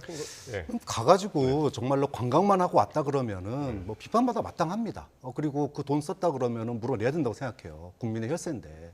그런데 김정숙 여사가 가가지고 그 개장식에서 기념사를 냈는데 이 기념사가 당시에 인도에서 생중계가 됐습니다. 그리고 모디 총리가 이 지금 한국과 인도의 이 우호 관계가 이렇게 탄탄하다. 그러면서 기회가 있을 때마다 이 부분을 가지고 홍보를 했었어요. 그러면은 가가지고 외교 역할을 갖다가 분명하게 한 거예요. 당시에 모디 총리 인도와 한국의 어떤 그 경제 협력의 관계 이 부분이 굉장히 중요한 대목 중에 하나였는데 거기에서 분명한 역할이 있었습니다. 그럼 역할이 없는 외교 정말로 순수하게 뭐 타지마을 가기 위해서 그냥 곁다리로 낀 게 아니라 분명한 역할이 있었다라는 거예요. 근데 돌이켜보면은 김건희 여사는 윤석열 대통령이 우크라이나 방문했을 때 비밀리에 방문했을 때 그때 뭐 했습니까? 명품 쇼핑했잖아요. 경호원들 둘러싸여가지고. 이거야말로 문제인 거죠. 그러니까 이런 부분들에 대해서 정말로 그 남편인 대통령은 전쟁터인 우크라이나를 방문하고 있는데 본인은 정작 경호원들이 휩싸여가지고 명품 쇼핑하고 있고 이런 논란들이 더 논란이 될 수가 있는 부분이지 외교적 역할을 수행했고 왜 글쎄요 뭐 타지마을 굳이 간 것까지 뭐 논란이 된다면 논란이 되겠지만 그 외교적 역할을 분명히 한 측면에 대해서까지 외유성이다 이렇게 얘기를 하면 그 부분은 너무 나간 주장이라는 거죠. 일단 그러니까 인도에서 외교부 장관이든 문체부 장관이든 누굴 초청을 했든 여기서 김정숙 여사가 가서 제1 외교관으로서의 역할을 충실히 했다. 그리고 인도 정부도 그거를 만족했다라는 지금 의견이죠. 저도 제가 드리고 싶은 말씀이 그거예요. 그게 사후 결과가 그렇게 나왔으면은 외교부가 왜 거기 공식 성과 보고서를 왜 안 실었겠습니까? 부끄러우니까 안 실은 거예요. 인도에서는 그래도 상대국에서 정상의 부인이 왔다고 하니 어느 정도 예우는 갖춰줬겠죠. 안 갔으면은 장관 행사로 끝날 수 있었는데 그런데 그게 정말 그렇게 우리가 정부가 홍보하고 싶었고 정말 그게 성과였으면은 외교부가 왜 공식 성과로 그렇게 예산이 투입됐는데 왜 보고서를 안 만듭니까? 그러니까 무언가 외교부 자체도 이걸 기록에 남기가 좀 꺼려짐이 있었다는 거예요. 자, 저는 여기서 김 여사 자꾸 김건희 여사 얘기 나오는 거 김 여사도 비판받을 게 비판받고 그것 때문에 얼마나 많은 또 논란이 있었습니까? 그거는 별개로 보고 이 문제는 대통령이 가지 않았음에도 불구하고 공식적으로도 2호기를 띄워서 예산을 낭비했고 그다음에 혹시라도 김 여사가 개인적으로 가고 싶었던 그곳을 가기 위해서 장관 방문 행사에 본인이 포장용으로 여기에 좀 얹혀간 건 아니냐. 이게 논란의 핵심인 거거든요. 그러니까 이 부분만 저는 검증하면 된다. 왜 거기서 다른 것까지 저는 물타기할 건 없다고 생각합니다. 알겠습니다. 그래서 지금 이제 여당 일각에서는 이제 특검 수사가 필요하다라고 하고 있고 특히 이제 여기에 이제 이재명 대표의 부인이죠. 김혜경 씨까지 포함해서 3김 특검 다 하자. 김민전 당선인이 최근에 이제 주장하기도 했습니다만은 요거는 앞으로 어떻게 전개가 되는지 계속 지켜봐야겠고요. 다음 주제 가겠습니다. 대통령실이 오늘 정부의 해외 직접 직구 규제 대책 발표로 혼선이 빚어진 데 대해서 공식적으로 사과를 했습니다. 성태훈 정책실장의 발언 듣고 오겠습니다. 저렴한 제품을 구매하기 위해 애쓰시는 국민에게 불편을 초래한다는 점을 충분히 고려하지 못한 부분입니다. 이에 대해 송구합니다. 국민 불편이 없도록 필요한 조치를 하라는 대통령의 지시에 따라 관계부처는 해외 직구 KC 인증 도입 방침은 전면 재검토하고 KC 인증과 같은 방법으로 제한하지 않고 소비자의 선택권과 안정성을 보다 균형 있게 고려할 수 있는 방안을 심도 있게 마련해 나가도록 하였습니다. 예. 그러니까 날짜별로 조금씩 정리를 해보자면 정부가 지난 16일에 KC 인증 없는 제품의 해외 직구를 금지한다 이렇게 발표를 했고요. 사흘 만인 19일 어제였습니다. 사실상 이 발표를 철회했고 바로 이제 오늘 이제 사과를 했는 대통령실도 이제 사과를 한 건데요. 직구를 둘러싼 정책 혼선, 논란 이건 어떻게 보고 계십니까? 현 정부 들어서서 어떤 정책 이슈를 꺼내 들었는데 이게 며칠 만에 뒤바뀌는 일들이 벌써 몇 번째잖아요. 정부 출범하고 나서 이제 만 5세 뭐 초등학교 뭐 입학 논란도 그랬고 69시간 주 69시간 노동 문제도 그랬고 근로시간 연장 문제도 그랬고 그럼 또 이런 문제도 있고 이렇게 되면 이게 과연 이제 윤석열 정부에서 소위 오랫동안 준비한 정책들 그리고 대한민국의 어떤 국민들의 답답한 점을 풀어주기 위해서 그런 기획되고 준비되고 꼭 바꿔야 될 정책들을 추진한 거냐?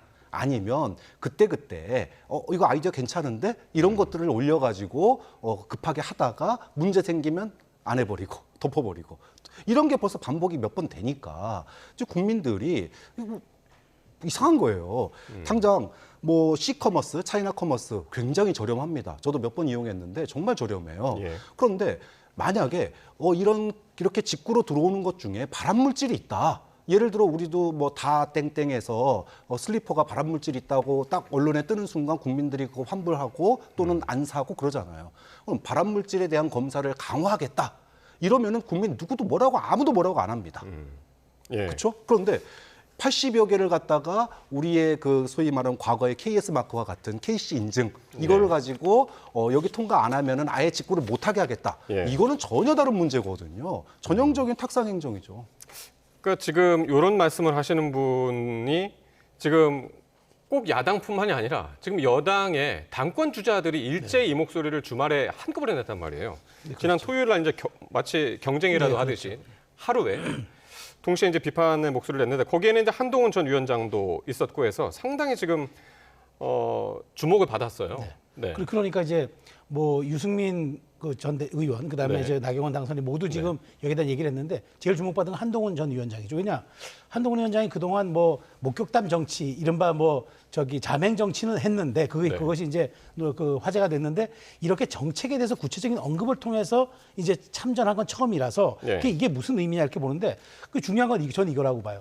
굳이 아직 한동훈 위원장이 이제 법무장관 출신이고 초대 강요 출신인데 정부 정책에 대해서 비판하거나 뭐 칭찬하거나 할 수 있는데 굳이 이렇게 정부 정책의 네거티브한 이슈를 가지고 한 것은 저는 앞으로 본인의 정치적 스탠스를 비윤 내지는 최대 반윤까지도 저는 설 수 있다라고 저는 생각을 하는 거예요. 그러니까 그래서 이게 주목을 받는 거죠.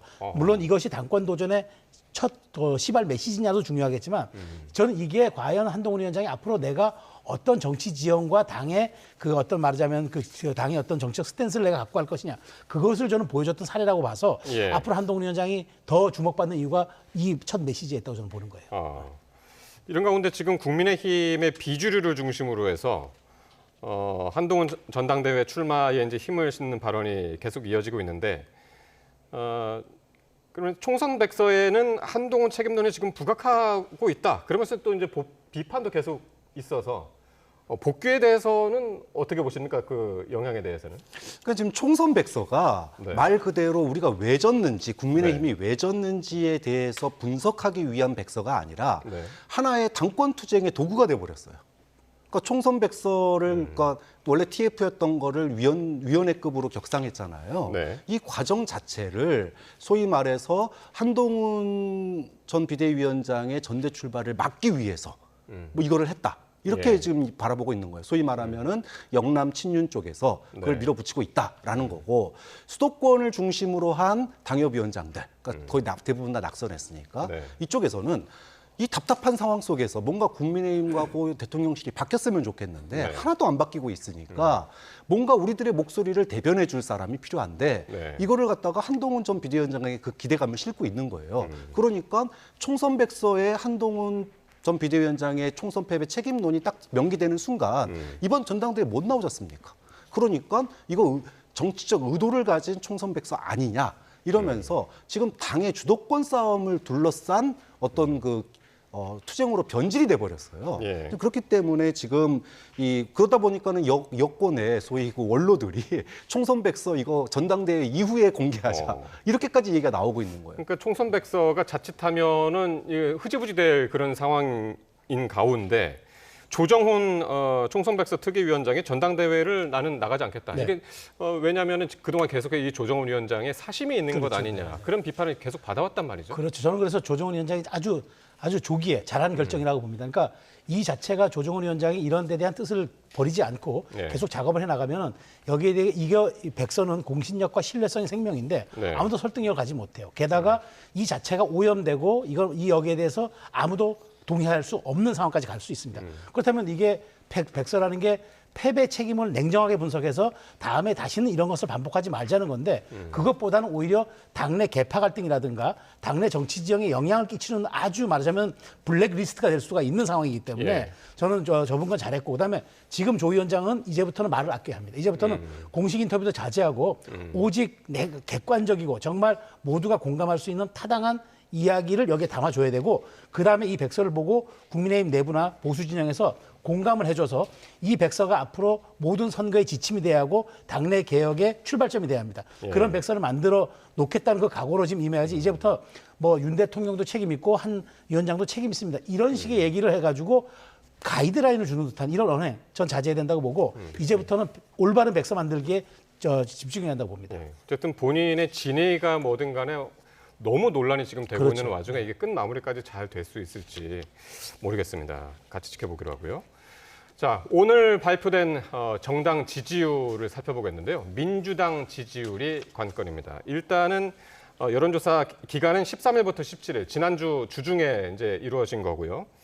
지금 보시면 굵은색이 이제 이번 주 발표인데요. 국민의힘이 35%, 조금 올랐고요. 더불어민주당이 34.5%로 직전 조사보다 6.1%포인트가 하락했습니다. 상당히 이제 이 정도면 이제 큰 폭의 하락이고 그다음 조국혁신당, 개혁신당 조금씩 오른 모습 이렇게 보였는데 민주당 지지율이 6.1%포인트 급락한 거다라는 조사가 이제 보는 사람도 그랬고 민주당 안에서도 지금 깜짝 놀랐습니다. 그 원인은 뭘까요? 지금 보십시오. 지금 더불어민주당에서 6.1이 빠졌잖아요. 네. 나머지가 어디로 갔습니까? 국민의힘에 2.1로 가고 조국혁신당 1, 개혁신당이 1.2 갔어요. 그러니까 쉽게 말하자면 한 5% 정도 빠진 게 전부가 국민의힘을 한 반 가고 나머지가 조국혁신당, 개혁신당 갔다는 얘기입니다. 네. 이게 뭘 의미하냐면은 사실 여기에서 뭐 국민의힘이 최근에 뭐 잘해서 평가받았다는 건 거의 없지 않습니까?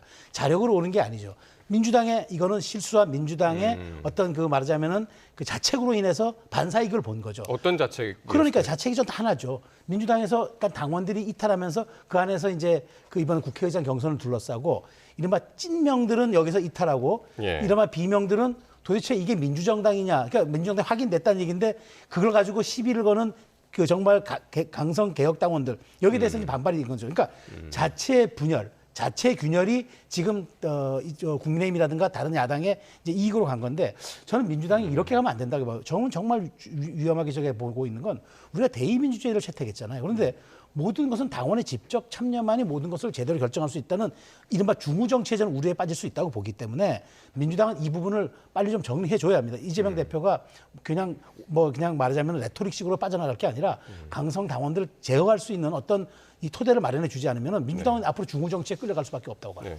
어쨌든 이 조사를 실시한 리얼미터에서도 국회의장 경선 결과하고 개파 간 내홍 조짐 때문에 이런 결과가 나타났다라고 이제 분석을 했습니다. 예, 어떻게 보십니까? 싸우고 있는데 지지율이 오르는 경우는 없습니다. 우리가 지난 금요일이었나요? 국회의장 경선 결과가 굉장히 이변이라고 이제 평가를 했습니다. 네. 그 이변에 대한 민주당 내부의 반응이 뭐였냐면 강성당원들이 들고 일어난 거예요. 쉽게 얘기하면. 왜 우리는 추미애가 뽑히기를 원했는데 당선인들 왜 당신들 추미애 안 뽑았냐. 89명 누군지 밝혀라. 그러면서 안 밝히면 나 탈당한다. 그러면서 10,000명이 지금 탈당계를 낸 상태입니다. 네. 자, 이렇게 싸우고 있는 모습에 과연 국민들이 이러려고 너네 일당 만들어줬니? 당연히 지지율이 떨어질 수밖에 없는 거예요. 또 여론조사라고 하는 게 정치 고관여층들이 하다 보니까 또 강성당원들 같은 경우에 여론조사에 열심히 응한 민주당 지지층이 있을 거 아닙니까? 이분들은 아니 윤석열하고 열심히 싸우라고 뽑아줬더니 무슨 뭐 합리? 안 싸우겠다고? 이러면서 또 지지율 떨어지는 거고. 자, 이러다 보니까 지금 민주당 지지율이 잠시 떨어졌는데 어쨌든 저는 내부의 이런 갈등이 소위 그 수직 계열화. 그러니까 소위 명심에 따른 수직 계열화가 이제 언젠가는 터질 문제였다. 네. 지금 이렇게 터졌을 때, 작게 터졌을 때 당 내부에서 이런 거 가지고 싸우면 안 된다. 오히려 당선자가 된 우원식 의장 중심으로 앞으로 우리가 어떻게 정말로 윤석열 대통령의 거부권 전국을 돌파할지 이렇게 이재명 대표가 수습하고 나서야 되는데 지금 생각보다 그렇게 나서기보다는 갈등이 조금 더 갈등을 조금 이재명 대표가 무기로 잘 활용하는 그런 국면으로 가고 있는 것 같아요. 그래서 지금 한번 들어보려고 합니다. 이렇게 민주당에서는 국회의장 경선 이후에 여진이 계속되고 있는데 지도부에서 강성 지지층 달래기에 나선 모습입니다. 관련 발언들 듣겠습니다. 당원과 지지자들은 윤석열 정권과 맞짱 트는 통쾌감을 추미애를 통해 보고 싶었던 겁니다. 당원과 지지자 80%의 이런 상실감과 배신감을 치유해야 합니다. 원내 정당에서 당원과 지지자 중심의 대중정당으로 당원이 진정 당의 주인인 정당으로 실제 환골탈퇴하는 것이 이번 사태의 정확한 처방전임을 명심해야 할 것입니다. 우리 당원 동지 여러분, 최근에 당에 대해서 섭섭하고 아프고 그런 사연도 꽤 있지요. 아직도 혹시 제재를 하기 위해서 혼을 내주기 위해서 탈당해야지라고 생각하는 분이 계시면 말씀드렸던 것처럼 당비를 끊으세요. 탈당하면 다시 들어오기 너무 힘들어요. 그리고 오히려 저는 이럴 때일수록 내가 더 책임지겠다 이렇게 해주시면 좋을 것 같습니다. 이재명 대표 탈당은 하지 말아달라고 그랬고요. 정청래 최고위원은 당원이 진정 당의 주인인 정당으로 만들겠다라고 했는데 조금 전에 이제 네라고 이제 대답하는 이제 소리도 들어봤습니다만 당원들의 반발이 상당히 심하긴 한 것 같습니다. 저는 저게 이해가 안 되는 게 이를테면은 당 대표를 뽑든가 최고위원을 뽑든가 할 때 당원들의 목소리가 직접 반영되는 거 그건 맞습니다. 왜냐하면 당의 주인은 당원이니까요. 자, 그런데 국회의장이라든가 원내대표 이 뽑는 건 다릅니다. 그러니까 원내 전문성 있는 사람들을 의원들 대의민주주의를 통해서 선택된 의원들이 대리해서 뽑는 거예요. 그렇다면 그 부분을 들여다봐야 돼요. 이거는 직접 민주주의가 들어갈 그 사안이 아니에요. 그러니까 저는 당내 행사에서 당원의 목소리가 100% 반영돼야 된다? 저는 당연하다고 봐요. 그런데 원내에서 지도부를 뽑는 것, 게다가 국회를 대표하는 국회의장을 뽑는 것까지 우리가 직접 참여해서 우리 의사가 반영되지 않으면 이거는 안 된다라고 얘기하는 게 제가 정말 위험하다고 하는 겁니다. 그러니까 이렇게 된다 그러면 정말 지금 우리 박 교수님 수직 계열화라고 해주셨는데 이거는 당정 일체가 당과 모든 게 일체가 되는 거예요. 그래서 저는 이렇게 봅니다. 그러면 그렇게 해서 뽑은 국회의장이면은 국회 본회의장이 민주당 의총장이 되는 거 아닙니까? 그게 국회 본회의장이 할 수 있습니까? 그러니까 민주당 의총장을 만드는 게 정말 그 강성당원들의 뜻인가요? 이게 중후정치에 저는 위험에 빠질 수 있다고 보기 때문에 지금 이재명 대표가 지금 말하는 거 보면은 뭐 당원 존을 만들겠다. 그래서 당원에 참여해서 의사를 내는 구조를 만들겠다. 저는 이게 처방이 아니라고 봐요. 오히려 강성 목소리를 사안사안별로 내달라 이렇게 요구하는 게 맞아요. 지금 최수영 평론가 말씀하신 그 원내대표나 국회의장 선거에도 당심을 어느 정도 이제 비중을 두겠다고 한 게 이제 김민석 의원이 이제 한 얘기인데 그거 한 10% 정도 이제 당심을 반영하겠다라는 이제 주장도 나오는데 이게 과연 가능한지 모르겠습니다. 뭐 대의원 전당대회에서 대의원 비율 조정하는 것도 되고 있는데 뭐 이거라고 안 되겠습니까? 뭐 할 수는 있겠죠. 근데 이제 문제는 이런 겁니다. 강성당원들, 그러니까 당원 민주주의, 당원의 목소리에 귀를 기울이겠다라고 하는데 누구도 뭐라고 하진 않아요. 다만 당원의 목소리와 국민의 목소리가 만약에 차이가 나면 어떡할 거냐라는 겁니다. 국민의힘이 오늘날 요 모양 요 꼴이 된 이유가 국민의 목소리와 다른 당원의 목소리에 끌려가다 보니 그렇게 된 거예요. 소위 말해서 당신 100% 전당대회가 왜 했고 왜 윤석열 중심의 당으로서 소위 용산에 쓴소리를 하지 못하는 정당으로 총선에서 대패했는가. 그럼 민주당이 그 길을 가지 말아야 될 거 아닙니까? 즉 그러려면 당 내에 다양한 목소리가 나와야 돼요. 그런데 예를 들어 지금 추미애 안 찍은 사람 누구야 이렇게 해가지고 또 이렇게 수박 논쟁 또다시 가열되면 소위 말해서 이재명 대표나 친명 주류의 목소리와 다른 목소리를 내는 것들을 주저하게 됩니다. 그러면 활발한 토론이 이루어지지 않고 활발한 토론이 이루어지지 않으면 소위 오다 정치가 돼버려요. 그러니까 잘 될 때는 일사불란하게 좋은데 당이 삐끗 국민 여론과 벗어났을 때는 이게 엄한 길로 가거든요. 좀 그런 점에서 당원들의 목소리를 반영한 만큼 국민들의 목소리도 반영하는 시스템이 뭐 균형점을 이루는 게 지금 민주당이 앞으로 수권 정당이 되기 위해서 앞으로 거쳐가야 될 과정일 거라고. 민주당이나 국민의힘이나 다 이제 마찬가지라는 이제 말씀이셨고요. 마지막으로 짧게 하나 안 여쭤볼 수 없는 게요. 당장 내일입니다. 최상병 특검법과 관련해서 내일 국무회의에서 이제 과연 윤 대통령이 거부권을 행사할 것이냐, 거의 이제 그렇게들 이제 보고 있는 시각들이 상당히 많고. 어떻습니까? 반전이 없을지 모르겠습니다. 그래서 좀 반전이라고 하면 이제 저는 모두 발언을 통해서 국민의 모두 발언을 통해서 이 문제에 대해서는 다시 한번 언급을 했으면 좋겠어요. 그래서 제한적으로 여야가 합의해서 온다거나 아니면 뭐 독소 조항이 제거돼서 여야가 그거는 다음 국회에 처리한다 그러면은 그때는 국민의 뜻을 받아들이겠다. 뭐 이런 식의 조금 말하자면 여지를 열어둔 조건부 뭐 거부권 뭐 저는 그렇게 한다 그러면은 민주당도 바로 28일 본회의에서 다시 재표결에 갈 수 있는 동력이 약간 없어지는데 아무런 입장 표명도 하지 않고 이것은 뭐 내가 거부할 수밖에 없습니다라고 이렇게 얘기할 경우에는 저는 28일 날 정말 또 한 번의 빅뱅이 올 수도 있어서 이 부분에 대해서는 윤 대통령의 그러니까 국무의 모두 발언 이 저는 좀 어느 정도의 조건부 발언이 있으면 이탈표도 좀 막을 수 있고 그렇죠. 그런 측면을 기대하는 겁니다. 내일 거부권을 행사할 가능성이 굉장히 높아 보이는데요. 내일 윤석열 대통령의 이 소위 대통령 임기 중에 저는 분수령을 맞을 거라고 봅니다. 만약에 거부권을 행사한다, 야당의 극렬한 원내에서의 어떤 반발뿐만이 아니라 국민들이 직접 들고 일어날 가능성도 좀 높다고 봐요. 그동안의 수면 위로 떠오르진 않았지만 국민들이 진지하게 과연 윤석열 대통령이 자녀 임기 3년을 정말 이대로 가야 되느냐에 대한 의문을 내일 이후로 본격적으로 나올 수도 있다. 좀 그런 점에서 오늘 저녁에라도 밤에라도 윤석열 대통령이 거부권 행사에 대해서 전향적인 조치를 취해달라. 왜? 거부권 행사에 찬성하는 사람이 19%밖에 안 되지 않습니까? 이런 일들을 왜 윤석열 대통령은 계속 강행하는지에 대해서 국민들을 내일 설득하지 못한다면 윤석열 정부의 절대 기로에 선 날이 될 수도 있다. 오늘 야권은 오늘 뭐 대통령실 앞에 가서 탄핵까지 거론하면서 상당한 압박을 가하고 있는 상황인데 과연 내일 대통령이 어떤 결정을 내리느냐에 따라서 야당의 반응도 한번 주목할 만한 것 같습니다. 자, 오늘 최수영 정치평론가, 박창환 장한대 특임 교수와 말씀 나눴습니다. 고맙습니다.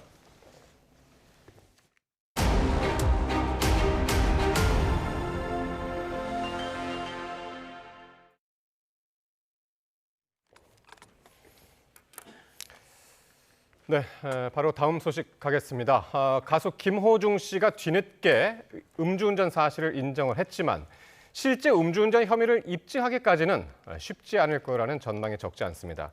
직접 증거인 혈중 알코올 농도를 모르기 때문인데 경찰은 위드마크 공식을 적용해서 당시 음주 수치를 역추적한다는 계획입니다.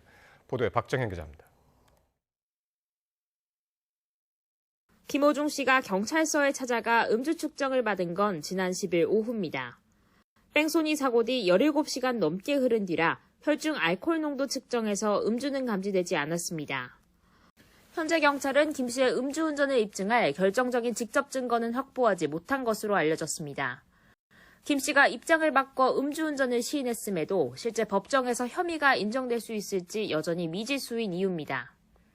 현행법은 운전자의 혈중 알코올 농도가 0.03% 이상으로 확인돼야 음주운전 혐의를 적용하고 있습니다. 국립과학수사연구원이 소변검사를 통해 사고 전 음주 상태로 추정된다는 소견을 내놨지만 이 역시 음주 여부만 알 수 있을 뿐 정확한 음주량은 확인할 수 없습니다. 결국 혐의 입증을 위해선 사고 당시 혈중 알코올 농도를 역추산하는 위드마크 공식이 유일한 선택지인 셈인데 법조계에선 회의적 시각도 적지 않습니다. 위드마크 공식은 운전자가 술을 마시기 시작한 시점과 정확한 음주량 등을 바탕으로 계산하는데 김 씨 사건의 경우 본인과 목격자 진술 등에 의존할 수밖에 없기 때문입니다. 실제 지난 2016년 음주 뺑소니 사고를 낸 뒤 9시간 만에 나타난 방송인 이창명 씨 역시 위드마크 공식을 적용해 기소까지 이뤄졌지만 법원은 무죄로 판단했습니다. 술의 양이나 음주 속도 등이 정확하지 않아 당시 혈중 알코올 농도가 음주운전 입건 기준에 해당하는지 충분히 증명되지 않았다는 이유였습니다. 피고인에게 유리하게 적용하다 보니까 인정되더라도 정확한 수치는 피고인에게 유리하게 증거 불충분으로 무죄 판단 나오는 경우 많습니다. 특히 김 씨 측이 추 조사 과정에서 음주량을 두고 방어적 입장을 유지할 경우 음주운전 혐의 입증을 두고 경찰과 김 씨 측의 팽팽한 신경전이 이어질 전망입니다. YTN 박정현입니다. 가수 김호중 씨는 사고 이후 처벌을 피하려고 일부러 술을 더 마셨다는 의혹까지 제기됐는데요. 검찰이 이를 처벌하기 위한 법안을 만들어달라고 법무부에 요청했습니다. 홍민기 기자입니다. 사고 이후 집이 아닌 경기도의 호텔로 향했던 가수 김호중 씨. 호텔 주변 편의점에서 일행들과 함께 캔맥주를 사는 모습이 포착되면서 경찰의 음주 측정을 속이려 일부러 추가 음주를 한 것이 아니냐는 의혹도 나왔습니다. 만약 김 씨가 사고 후 또 술을 마셨다면 사고 당시 취한 정도를 정확히 입증할 수 없기 때문입니다. 실제 비슷한 사건에서 운전 시점의 혈중 알코올 농도를 입증할 수 없다며 무죄가 선고되기도 했습니다. 처벌 공백이라는 지적이 잇따르는 가운데 대검찰청이 이런 꼼수를 처벌하기 위한 법안을 마련해달라고 법무부에 건의했습니다. 음주운전 사고를 낸 것으로 추정되는 사람이 이를 숨기려 의도적으로 추가 음주를 한 경우 음주 측정을 거부한 것과 똑같이 처벌해야 한다는 겁니다. 현행법상 음주 측정을 거부하면 1년 이상 5년 이하의 징역 또는 500만 원 이상 2천만 원 이하 벌금형을 받을 수 있습니다. 이원석 검찰총장은 이를 비롯해 운전자 바꿔치기와 조직적인 허위 진술, 증거인멸 등 사법방해 행위에 엄정하게 대응하라고 전국 검찰청에 지시했습니다. 수사 단계부터 경찰과 협력해 의도적 조직적인 사법방해 행위에 처벌 규정을 적극적으로 적용하고 구속 사유를 판단할 때도 반영하도록 했습니다. 또 재판에서도 가중처벌 요소로 구형에 반영하고 형량이 적게 나오면 적극적으로 상소하라고 덧붙였습니다. YTN 홍민기입니다. 이렇게 음주운전 사건이 끊이지 않자 정부가 상습 음주운전을 근절하기 위한 대책을 내놨습니다. 앞으로 상습 음주운전자는 이 차량에 특정 장치를 설치해야만 운전이 가능해집니다. 지난해 음주운전 사망자 수를 보면 159명이었는데요. 이전보다는 소폭 줄었지만 여전히 많습니다. 또 음주운전 재범 비율도 여전히 높습니다. 지난 2021년부터 계속해서 40%대를 이어오고 있는데 음주운전으로 적발된 10명 중에 4명 이상이 또다시 술을 마시고 운전대를 잡다가 적발되는 겁니다. 상황이 이렇다 보니 정부가 오는 10월부터 음주운전 재범자에 대해서는 조건부로 운전면허를 발급하기로 했습니다. 최근 5년 안에 음주운전으로 2번 이상 적발된 사람들은 차량에 음주운전 방지 장치를 설치해야만 운전할 수 있습니다. 이 방지 장치의 핵심은 운전자가 운전하기 전에 직접 호흡을 측정해야만 차에 시동이 걸리는 건데요. 이 혈중 알코올 농도가 기준치 이상 검출되면 시동이 걸리지 않습니다. 방지 장치 기기와 설치 비용은 약 200에서 300만 원 정도 드는데 비용은 운전자 본인이 직접 부담해야 합니다. 만약에 이 장치를 설치하지 않고 운전하면 면허 취소는 물론이고요. 징역 1년 이하 또는 300만 원 이하 벌금 등의 처벌을 받게 되는데 이는 무면허 운전 적발대와 같습니다. 음주운전 방지 장치는 미국이나 캐나다, 유럽 등에서도 사용하고 있습니다. 대표적인 게 시동을 걸기 전 얼굴 인식을 하는 장치인데요. 이 장치에는 주행 중에도 여러 차례 운전자의 얼굴을 인식해서 분석하는 기능도 있습니다. 정부는 오는 10월 도로교통법 개정 시행 전까지 음주운전 재범자와 동승자가 운전자 바꿔치기를 하는 것을 막는 세부 방안까지 준비하고 있습니다. 준공을 앞둔 아파트에서 한밤에 비상계단을 깎아내는 일이 벌어졌습니다. 건축법상 필요한 층 높이를 맞추지 못했기 때문인데 입주 예정자들은 시공사가 부실 공사를 감추려 한다고 불안해하고 있습니다. 김근호 기자가 취재했습니다. 준공을 열흘 앞둔 300세대 아파트 단지입니다. 비상계단이 폭격을 맞은 것처럼 부서졌습니다.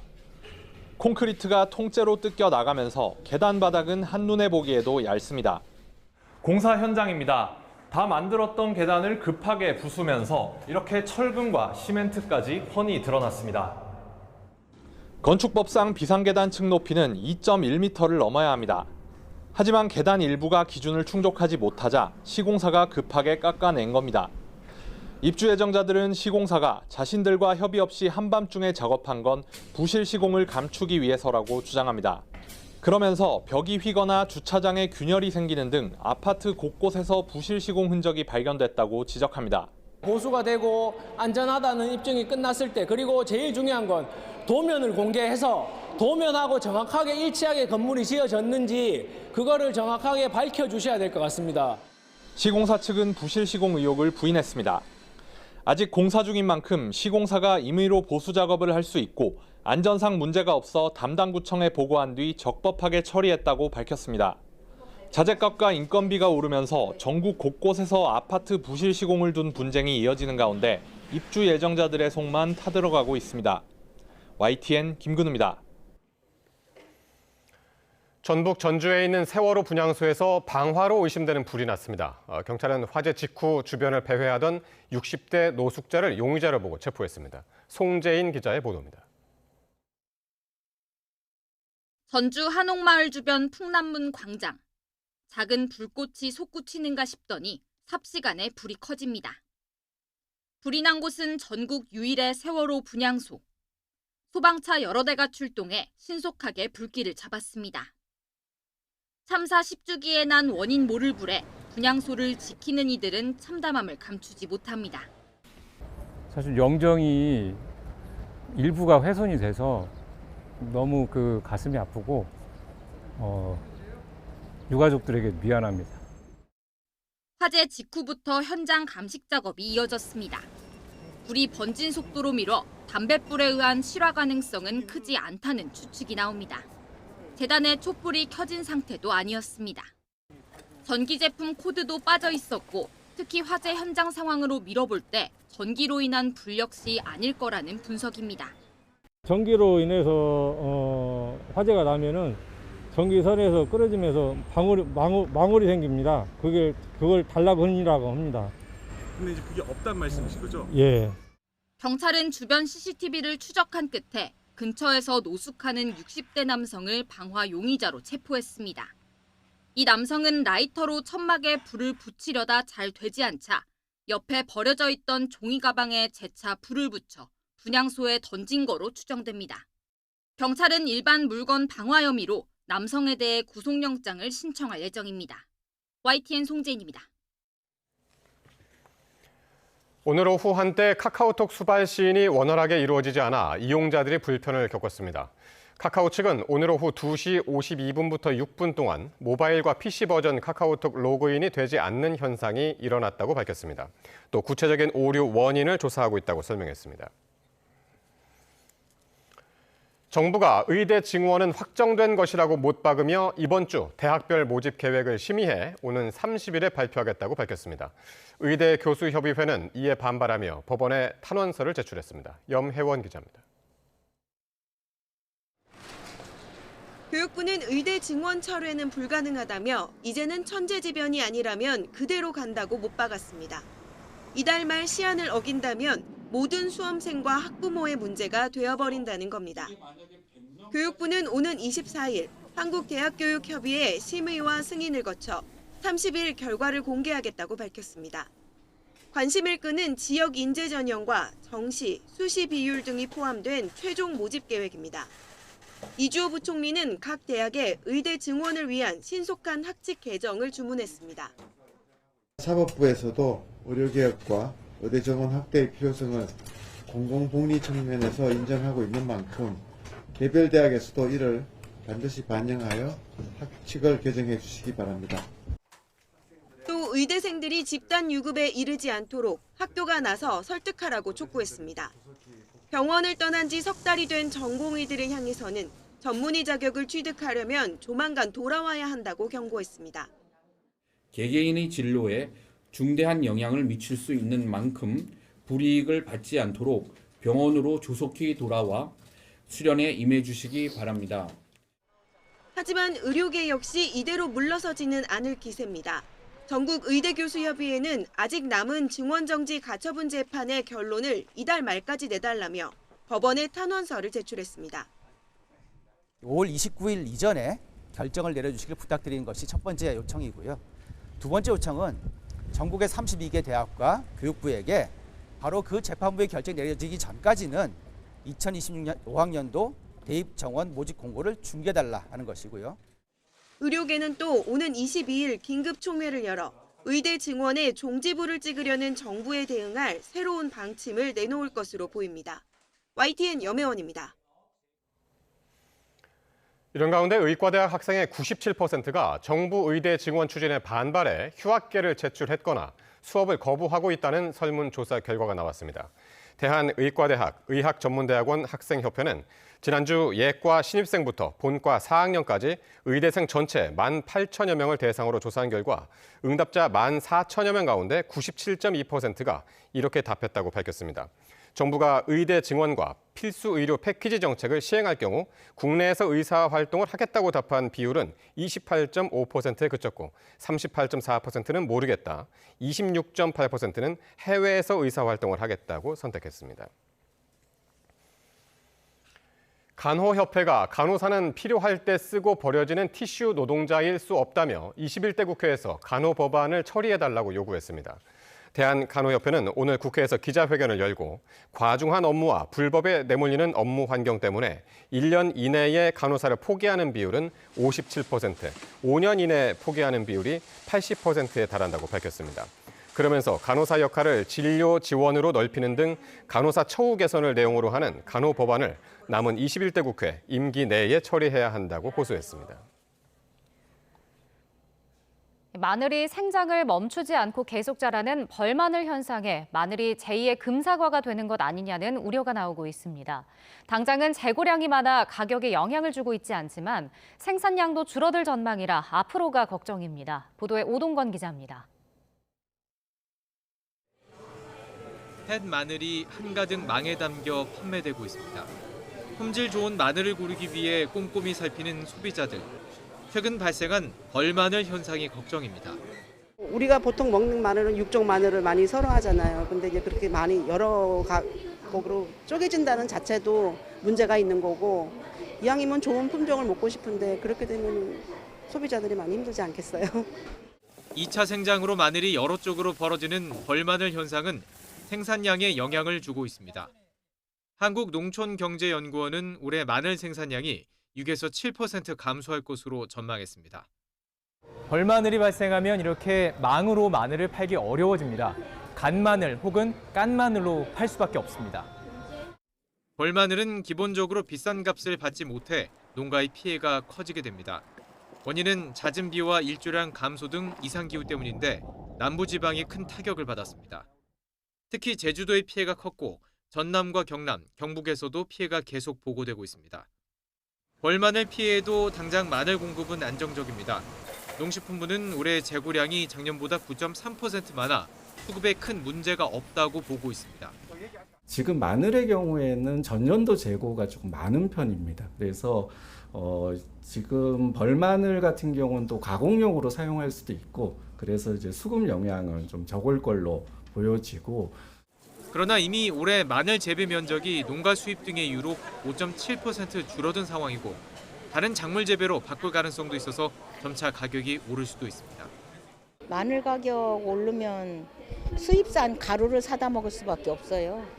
외국의 그 가루로 된 마늘가루 그런 거를 지금도 먹고 있거든요. 근데 될 수 있는 대로 이걸 장아찌도 담고 요 철 되면은 주부들이 하는 일이 그거잖아요.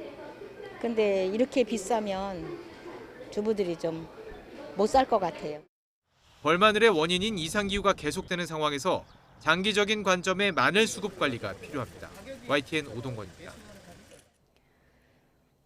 서울 아파트 전셋값이 꺾일 줄 모르고 오르고 있지만 빌라 등 비아파트는 역전세 여파가 이어져 힘든 곳이 많습니다. 집주인이 전세 보증금을 제때 돌려주지 않아 발생한 전세 보증 사고 규모가 올해 들어 넉 달 동안에만 무려 2조 원대에 육박하고 있는데 뾰족한 대책은 없는 상황입니다. 보도에 최도희 기자입니다. 52주 연속 상승하며 1년 연속 오름세를 이어간 서울 아파트 전셋값. 신규 매물이 줄어든 데다 전세 사기 우려로 인해 빌라에서 아파트로 전세 수요가 이동했기 때문입니다. 반대로 수요가 빠져나가는 비아파트, 특히 빌라는 전세값이 떨어지는 역전세 현상이 계속 이어지는 곳이 많습니다. 이렇다 보니 전세 보증금을 돌려주지 못하는 전세 보증 사고 규모도 눈덩이처럼 커지고 있습니다. 올해 전세 보증 사고 금액은 1조 9천억으로 전년 같은 기간 대비 76% 증가 추세를 보이고 있습니다. 이 추세대로라면 올해 연간 사고액은 역대 최고치였던 지난해 사고액 4조 3,347억 원을 웃돌 가능성이 큽니다. 마찬가지로 전세 보증금 반환을 놓고 집주인과 세입자 간 실랑이도 꾸준히 늘어나는 추세입니다. 빌라 전세는 피하고 싶은데 높은 금리로 아파트 전세가 여의치 않자 아예 월세로 돌리는 사람이 늘어나면서 월세 비중은 거의 전세 수준까지 높아졌습니다. 아파트 전세는 너무 올라서 탈이고 비아파트는 수요 이탈 속 역전세 현상을 보이는 양극화 상황에서 정부는 고심을 거듭하고 있습니다. 조만간 전세 대책을 내놓을 예정이지만 근본 대책인 공급 물량이 제한된 상태여서 묘책을 기대하긴 어려워 보입니다.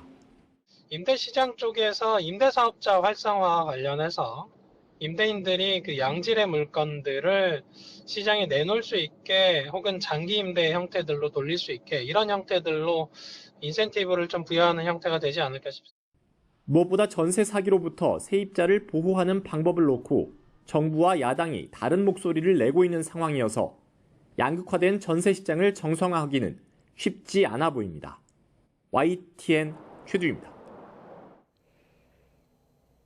올해 들어 지난달까지 소기업 소상공인이 폐업했을 때 받는 노란우산 공제지급액이 지난해보다 더 늘어난 것으로 나타났습니다.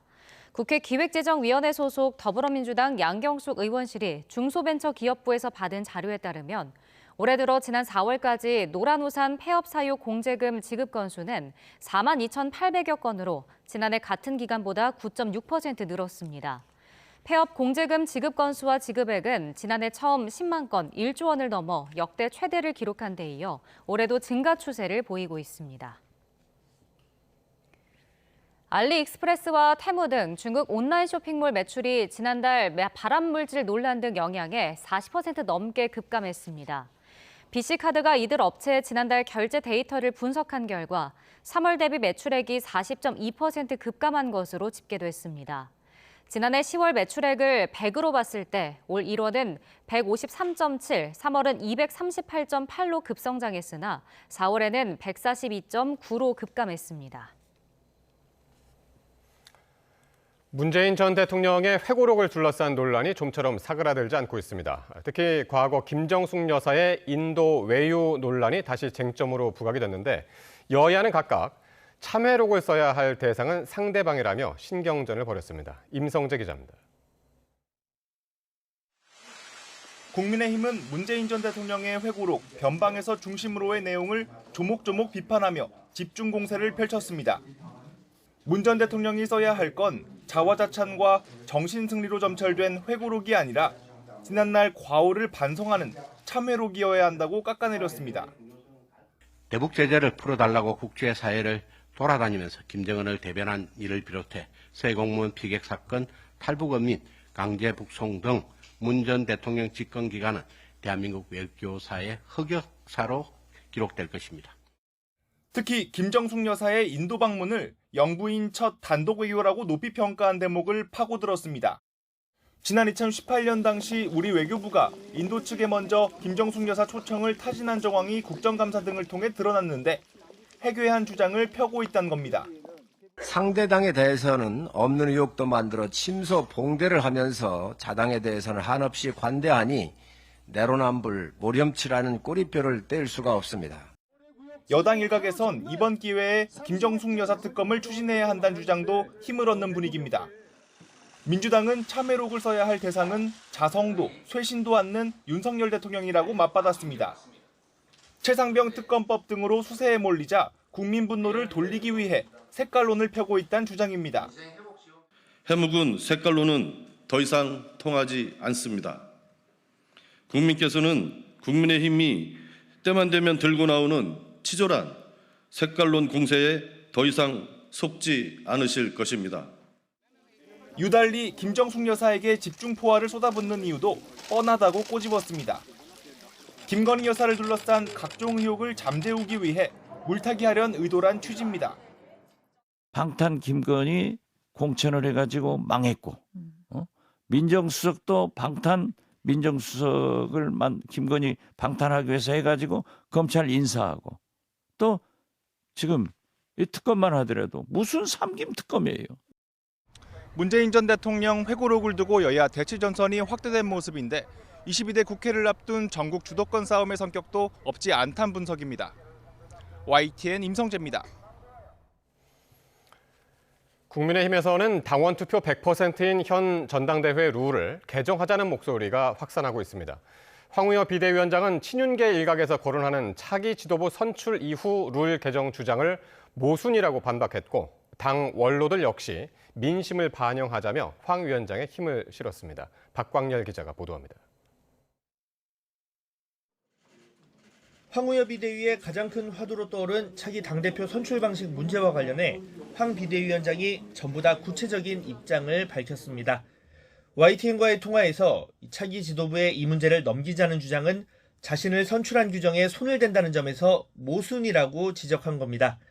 당원 100%인 현 규정을 어떻게 바꿀지 정해진 방향은 없다면서도 개정하지 않는다면 왜 논의를 하지 않느냐는 지적이 있을 수밖에 없다고 덧붙였습니다. 당 지도부와 만난 상임고문단, 당 원로들 역시 이 같은 주장에 힘을 보탰습니다. 과거의 틀을 깨는 대전환이 필요하고 정통성 있는 지도부가 구성될 필요가 있다며 룰 개정 필요성을 내비쳤습니다. 대체적으로 대세가 역시 당심과 민심을 적절히 배분해서 새로운 지도부를 선출하는 것이 좋지 않겠냐. 시대의 흐름이 있다. 시대가 변하고 있다. 물론 친윤계 일부는 이 당대표 선출 규정은 비대위 같은 지명직이 아닌 이 당원 총의로 선출된 지도부가 바꾸는 게 옳다며 반대 의견을 굽히지 않고 있습니다. 이 선거를 앞두고 특정 후보의 유불리 등을 두고 오해를 살 우려가 있다는 겁니다. 총선 패배 책임을 분석하는 백서 제작까지 논란이 확산하는 가운데 이 조정훈 총선백서 특위위원장은 당대표 선거 불출마를 선언했습니다. 이른바 한동훈 책임론 등을 두고 중립성을 의심하는 목소리가 잇따르자 진화에 나선 것으로 해석됩니다. 이런 정치적인 오해가 있었다는 것 자체가 이미 잘 안 되고 있다라는 생각이고요.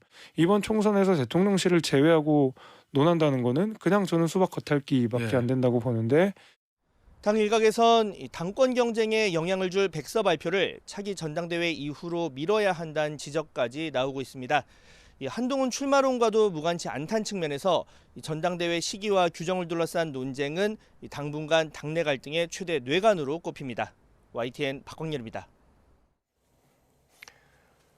더불어민주당 정청래 최고위원이 22대 전반기 국회의장 후보로 우원식 의원이 선출된 것을 두고 연일 불편한 속내를 드러내고 있습니다. 당원과 지지자의 상실감을 치유해야 한다며 당원권을 강화해야 한다고 강조를 했는데, 결국 의도하는 건 이재명 대표 연임론이 아니냐는 해석도 나옵니다. 이준엽 기자의 보도입니다. 국회의장 경선 결과를 두고 연일 당원에 사과하던 정청래 최고위원, 이번엔 당원 중심 실현을 위한 전당원 토론을 제안했습니다. 당원과 지지자들이 추미애 당선인 낙선으로 상실감과 배신감을 떠안았다며 최근 당 지지율이 출렁인 것도 이 때문이라고 주장했습니다. 당원과 지지자 중심의 대중정당으로, 당원이 진정 당의 주인인 정당으로 실제 환골탈퇴하는 것이 이번 사태의 정확한 처방전임을 명심해야 할 것입니다. 앞서 정 최고위원에게 발언 취소까지 요구하며 설전을 벌였던 우 의원은 말을 아꼈습니다. 대신 윤석열 정권과 확실하게 맞서달라는 추당선인을 향했던 당원들의 기대를 잘 받들겠다며 몸을 낮췄습니다. 그분들의 마음도 잘 품어 안고 열심히 개혁과 민생의 국회로 책임의장의 역할을 잘 하겠습니다. 정 최고위원이 굳이 동료 의원인 우 의원의 연일 날을 세우는 건 결국 이재명 대표 연임론을 의식한 행보란 관측도 나옵니다. 당내 목소리를 키우고 있는 당원 중심주의에 더욱 힘을 실어 당원 지지가 압도적인 이 대표의 연임을 강력 뒷받침하려는 노림수란 겁니다. 앞서 당원 행사에서 정 최고위원을 비롯한 지도부가 연임론을 띄운 것 역시 이와 무관치 않다는 분석입니다. 뭐 연임을 하기로 한 거 아닌가요? 국회의장 경선 결과로 이재명 일극 체제를 향한 비판을 다소 비켜갈 수 있다는 점도 연임론이 탄력을 받을 것이라 보는 이유입니다. 당선됨으로써 민주당이 참 건강하다 이런 평가를 받았고 제가 볼 때는 연임에 탄탄대로가 깔렸다 그렇게 봅니다. 당내 일각에선 이재명 대표가 오는 7월 전당대회 후보 등록 즈음 대표직 연임 요구에 답을 낼 것이란 전망도 나옵니다. YTN 이준엽입니다. 더불어민주당은 국회의장 후보 선출을 위한 당내 경선 뒤 지지율이 하락하고 권리당원 탈당이 잇따르자 대책을 논의했습니다. 이해식 수석대변인은 이재명 대표와 박찬대 원내대표 등 당 지도부가 최근 민주당 지지율이 큰 폭으로 하락한 원인과 대책을 두고 3시간 가까이 국회에서 토론했다고 밝혔습니다. 이 대변인은 이번 경선 결과가 대다수 권리당원과 지지자들의 의사와는 달랐던 점이 지지율 하락과 관련이 있을 거란 점에 참석자들의 공감대가 있었다고 전했습니다. 여야가 22대 국회 상임위원회 배분을 논의하는 원구성 협상에 착수했습니다. 국민의힘 추경호, 더불어민주당 박찬대 원내대표는 김진표 국회의장 주재 오찬 회동에서 원구성 관련 의견을 주고받았습니다. 두 원내대표는 구체적으로 합의한 내용은 없다며 대화를 계속하려 한다고 밝혔는데 양당은 법사위원장과 운영위원장직을 두고 팽팽히 맞서왔습니다. 에브라임 라이시 이란 대통령의 사망에 대해 중동 국가들은 물론 중국과 러시아 등 국제사회 애도가 이어지고 있습니다. 일단 테러 가능성은 희박한 것으로 보이고 악천후와 노후 헬기로 인한 사고 가능성 등이 제기되고 있습니다. 보도에 신웅진 기자입니다. 블라디미르 푸틴 러시아 대통령은 뛰어난 지도자로 칭했고 시진핑 중국 국가주석도 좋은 친구를 잃었다며 조의를 표했습니다. 카타르와 이라크, 레바논 등 중동 이웃 국가들도 애도 기간을 선포하는 등 일제히 슬픔과 위로를 전했습니다. في البداية أود أن أتقدم بالتعازي للشعب الإيراني الشقيق في وفاة سيد رئيس الجمهورية وزميل وزير الخارجية والوفد المرافق لهم إثر الحادث الذي تعرضوا له يوم أمس. نسأل الله تعالى لهم المغفرة. 이란의 지원을 받는 레바논 내 무장 세력인 헤즈볼라는 소셜 미디어를 통해 장문의 애도문을 발표하면서 이들의 죽음과 관련된 별다른 의혹을 제기하지는 않았습니다. 하마스도 이스라엘에 대한 팔레스타인의 저항을 지지해준 데 경의를 표하며 조의만 전했습니다.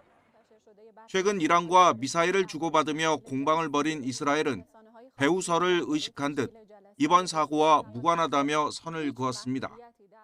익명을 요구한 이스라엘 관리는 로이터 통신에 이스라엘은 헬기 추락에 관여하지 않았으며 우리가 한 게 아니다라고 강조했습니다. 이란 대통령 헬기 추락이 긴급 뉴스로 타전된 이후 전 세계는 사고 원인에 지대한 관심을 보였습니다. 항로 추적 웹사이트인 플라이트 레이더 24에는 사라진 헬리콥터를 수색하는 드론의 경로를 수십만 명이 지켜보기도 했습니다. 현재까지 테러 가능성은 희박한 것으로 보입니다. 일단 악천후가 사고의 직접적인 원인으로 꼽히는 가운데 추락한 헬리콥터가 50년 이상 운용된 노후 기종인 것으로 전해졌습니다. 라이시 대통령 일행은 미국산 벨 212 기종을 타고 있었던 것으로 알려졌는데 CNN은 이 헬기가 1960년대 후반부터 사용됐을 가능성이 크다고 분석했습니다. YTN 신웅진입니다. 이스라엘과 팔레스타인 무장정파 하마스 양쪽 최고 지도부에 대한 체포영장이 동시에 청구됐습니다. 카림칸 국제형사재판소 ICC 검사장은 이스라엘의 베냐민 네타냐후 총리와 요아브 갈란트 국방장관에 대해 지난해 10월부터 팔레스타인 영토에서 이뤄진 전쟁 범죄와 반인도적 범죄에 형사적 책임이 있다며 ICC 전심재판부에 체포영장을 청구했습니다. 또 하마스의 아이야 시나르와 무함마드 데이프, 이스마일 아하니에 등 지도부 3명에 대해서도 같은 혐의로 체포영장을 청구했습니다. 이스라엘과 하마스는 ICC의 체포영장 청구에 일제히 반발했습니다. 우리나라와 일본 정부가 지난 2018년 12월 초계기 갈등으로 중단된 국방 교류를 재개하는 방향으로 조율하는 것으로 전해졌습니다. 한일 국방당국은 이번 달 말 싱가포르에서 열리는 안보회의에서 재발 방지를 위한 문서를 교환할 것으로 알려졌습니다. 도쿄에서 김세우 특파원이 보도합니다. 2018년 12월 동해에서 우리 해군 구축함 광개토 대왕함 근처를 날던 일본 해상 초계기는 우리 측이 사격 통제 레이더를 조사했다며 항의했습니다. 우리 군은 레이더를 조사한 적이 없고 오히려 일본이 저공 비행으로 위협했다고 반박했습니다. 초계기 레이더 갈등은 한일 국방 협력의 최대 걸림돌 가운데 하나로 지적되어 왔습니다. 한일 양국 국방장관은 이달 말 싱가포르에서 열리는 아시아 안보 회의에서 재발 방지를 위한 문서 교환에 나설 것으로 알려졌습니다. 요미우리 신문은 한일 양측이 문서를 통해 공해상에서 비행, 항행의 자유, 안전 확인, 철저한 의사소통 등에 합의할 것으로 내다봤습니다. 해상자위대 수장인 사카이리오 해상망료장은 지난 3월 한일 정부가 합의 문서의 책정을 위해 조율하고 있다고 밝혔습니다. 우리 국방부는 지난해부터 일본 측과 재발 방지책을 논의해왔다며 지금도 협의를 진행하고 있다고 설명했습니다. 이미 지난해에 양국의 입장을 확인하고 미래지향적 관점에서 재발 방지 대책을 마련하기로 했고 그 연장선상에서 지금도 긴밀히 소통하고 있습니다. 한국이 자국 초계기에 사격 통제 레이더를 조준한 사실을 부인하고 있다고 주장하며 불만을 토로해온 일본 입장에서도 북한, 중국의 도발에 대응하기 위한 한미일 협력과 한일 공조를 강화해야 한다는 쪽에 힘이 실린 것으로 보입니다. 北朝鮮は今後も各種ミサイル発射や核実験などのさらなる挑発行為に出る可能性があると考えており、防衛省としては引き続き米国、韓国等とも緊密に連携しつつ 일부에서는 한일 양국이 이번 회담에서 양국 간 공동훈련 등으로 신뢰관계 구축에 더욱 속도를 낼 것이라는 관측도 나옵니다. 하지만 일본의 독도 영유권 주장과 자위대원들의 잇따른 야스쿠니 집단 참배와 같은 사례를 볼 때 군사 신뢰 구축에 대한 회의적인 목소리도 적지 않아 보입니다. 도쿄에서 YTN 김세우입니다. 라이칭더 신임 타이완 총통이 취임 일성으로 반중 독립 대신 현상 유지를 내세웠습니다. 양안 사이 대등한 대화도 요구했는데 중국은 단칼에 거부하며 취임 자체를 인정하지 않았습니다. 베이징에서 강정규 특파원입니다. 라이칭더 신임 총통이 중국 근대혁명의 아버지로 꼽히는 순원의 초상 앞에서 취임 선서를 합니다. 반중, 독립 성향이 짙은 인물로 평가됐지만 취임 일성은 양안 사이의 현상 유지였습니다. 新政府将秉持4个坚持，不卑不亢，维持现状。 여기서 4가지 견지란 전임 차이잉원 총통이 내세운 양안 관계의 기본 원칙을 가리킵니다. 독립을 공언한 건 아니지만 하나의 중국 원칙을 인정하지 않는 기존 입장을 재확인한 셈입니다. 라이 총통은 중국의 무력 침공 위협에 맞서 국가 수호의 결심을 보여줘야 한다고도 강조했습니다. 중국을 향해서는 타이완의 국호, 중화민국이 존재한다는 사실을 직시하라고 요구하기도 했습니다. 在对等尊严的原则下，以对话取代对抗，交流取代围堵。 이에 대한 중국의 대답은 1971년 10월 25일 채택된 유엔 총회 결의 2758호였습니다. 중화인민공화국을 중국의 유일한 합법 정부로 인정하고 중화민국은 유엔에서 축출한 결정입니다. 台独是死路一条，不管打着什么幌子、什么旗号，推行台独分裂都注定失败。 타이완 플라스틱 원료에 대한 반덤핑 조사에 이어 무기 수출 관련 미국 방산업체 제재도 내려졌습니다. 라이 총통을 지역 지도자, 취임사는 520 연설로 격하하고 외세와 무력을 통한 독립을 주장했다고 규정하기도 했습니다. 타이완 총통 자체를 인정하지 않는 중국은 인터넷에서 라이칭더나 취임식 관련 해시태그를 검열로 아예 차단해버렸습니다. 베이징에서 YTN 강정규입니다. 어제 스페인과 포르투갈 밤하늘이 순식간에 녹색 불덩이로 뒤덮이는 장관이 펼쳐졌습니다. 밤하늘을 환하게 밝힌 초록빛 불꽃의 정체는 바로 지구 상공을 날아가던 혜성의 파편 유성으로 확인됐습니다. 김민경 기자가 보도합니다. 깜깜한 밤, 한적한 마을 위로 긴 꼬리를 그리며 파란 불덩이가 쏟아져 내립니다. 파란 불빛은 밤하늘을 강렬하게 장식한 뒤 초록빛으로 변해 마을 한켠으로 사라집니다. 마치 영화 속 한 장면 같은 현상은 어제 밤사이 스페인과 포르투갈에서 나타났습니다. 찰나를 밝힌 아름다운 영상과 목격담은 이내 소셜미디어 곳곳으로 올라오며 화제가 됐습니다. 워낙 크고 밝은 빛을 내뿜었던 탓에 지구 대기권으로 진입하다 마찰열에 의해 불타는 유성이 아닐까 하는 추측도 나왔습니다. 다 타지 않고 지표면까지 떨어질 경우 평생 한 번 볼까 말까 한 운석이 나올지도 모른다는 기대도 잇따랐습니다. 하지만 유럽 우주국 ESA가 혜성에서 떨어져 나온 파편, 유성으로 확인하면서 운석 발견의 가능성은 낮아졌습니다. 암석인 소행성과 달리 가스와 얼음 덩어리로 이루어진 혜성의 조각들은 거의 운석을 남기지 않기 때문입니다. 유성의 색깔은 유성의 속도와 성분에 따라 달라집니다. 속도가 느릴수록 붉은색을 띠고 빠를수록 에너지가 높은 파란빛을 띱니다. 니켈이나 마그네슘 같은 금속 성분이 많으면 녹색이나 푸른빛을 띠기도 합니다. 우주의 로또, 운석을 발견할 가능성은 낮아졌지만 밤하늘을 질주하는 불꽃이 선물한 찰나의 아름다움이 온라인 매체에서 널리 퍼지고 있습니다. YTN 김민경입니다. 온실가스 감축 등 정부의 기후위기 대응이 부실하다면 국민의 기본권을 침해하는 것인지를 따지는 헌법소송 마지막 변론이 내일 열립니다. 헌법재판소는 내일 오후 2시 청소년과 시민단체, 영유아 등이 낸 기후소송의 두 번째 공개 변론을 엽니다. 변론에는 헌법소원을 낸 서울 흑석초등학교 6학년 한재아 양도 직접 참석해서 발언할 예정입니다. 한 양은 초등학교 4학년이던 지난 2022년 영유아를 비롯한 어린이 62명으로 구성된 아기 기후소송 청구인단에 참여했습니다. 전 여자친구를 폭행해 숨지게 한 혐의를 받는 20대가 구속됐습니다. 가해자는 심리적 압박 등을 이유로 영장 실질 심사에 나오지 않았는데요. 아직 장례도 치르지 못한 피해자 유족들은 분통을 터뜨리며 엄벌을 호소했습니다. 보도에 이명준 기자입니다. 전 여자친구를 때려 숨지게 한 혐의를 받는 20대 남성 A씨. 하지만 구속영장 실질 심사가 열린 법정에 A씨는 나타나지 않았습니다.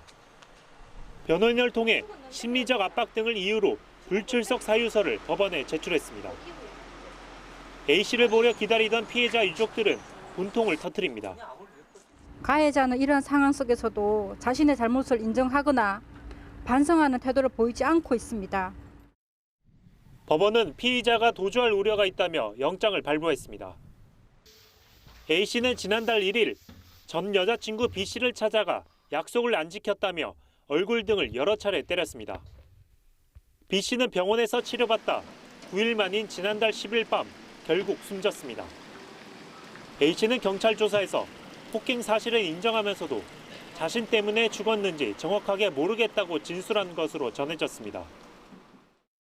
경찰은 머리 손상에 의한 합병증으로 숨졌을 가능성이 크다는 국립과학수사연구원의 정밀검사 결과를 토대로 사전 구속영장을 신청했습니다. 제발 가해자를 엄벌에 좀 처해 주세요.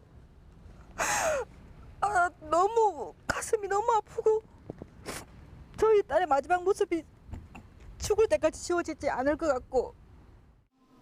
유족은 숨진 딸이 차디찬 영안실에 있는데 가해자는 반성하지 않고 있다며 엄벌을 거듭 호소했습니다. YTN 이명준입니다. 경찰이 하이브가 어두워 미니진 대표를 배임 혐의로 고발한 사건 수사가 향후 빠른 속도로 진행될 것이라고 밝혔습니다. 조지호 서울경찰청장은 오늘 기자간담회에서 하이브 측이 제출한 자료 분석을 마쳤다며 이번 주 안에 고발인 조사가 이루어질 것이라고 말했습니다. 그러면서 고발인 조사를 마치면 필요한 절차가 속도감 있게 진행될 것이라고 덧붙였습니다.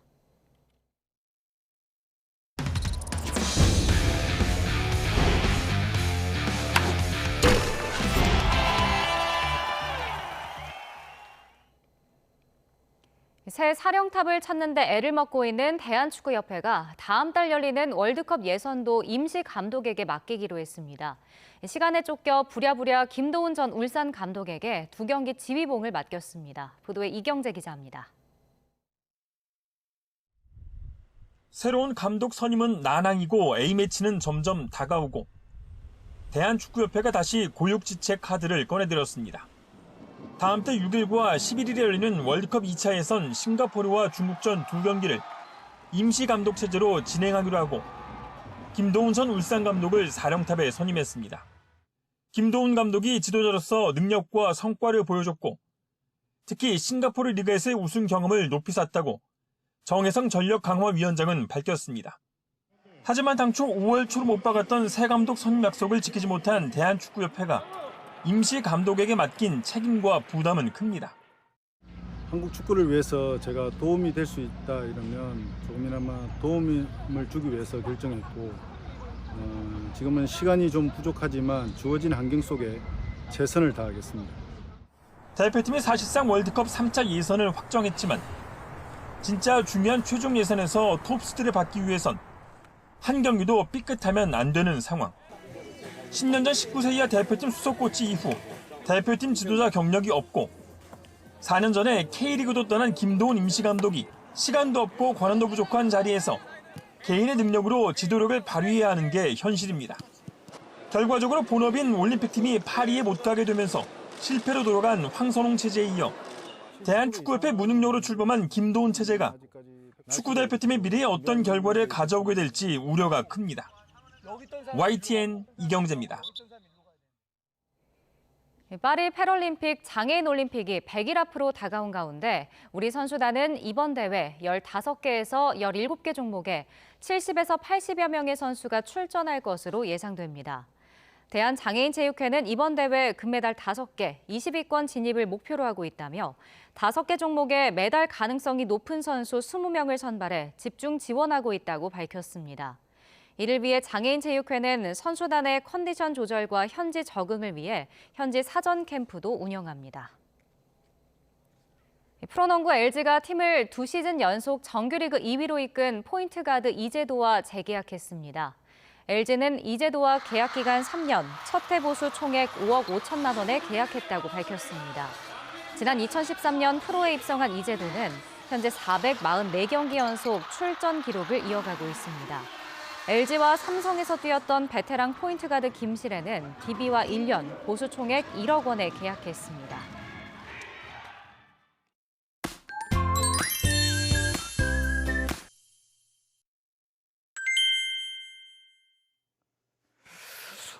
이거 큰일 났네, 이거. 김수현 캐스터, 무슨 일이세요? 아니, 요즘 운동을 못했더니 이게 살이 쪄가지고요. 진짜. 요즘은 운동 안 다니세요? 이게 가야지 하면서 출근 전에는 피곤하고 퇴근하면 힘들어갖고 가기가 쉽지가 않네요. 그럴 수 있죠. 그럼 자전거를 타고 출퇴근하시는 건 어떠세요? 자전거요? 제가 자전거가 없기도 하고 또 출근할 때 땀을 흘리면 좀 찝찝할 것 같은데. 그러면 엘리베이터나 에스컬레이터 대신에 계단을 이용해보세요. 생각보다 꽤 효과가 있다고 하네요.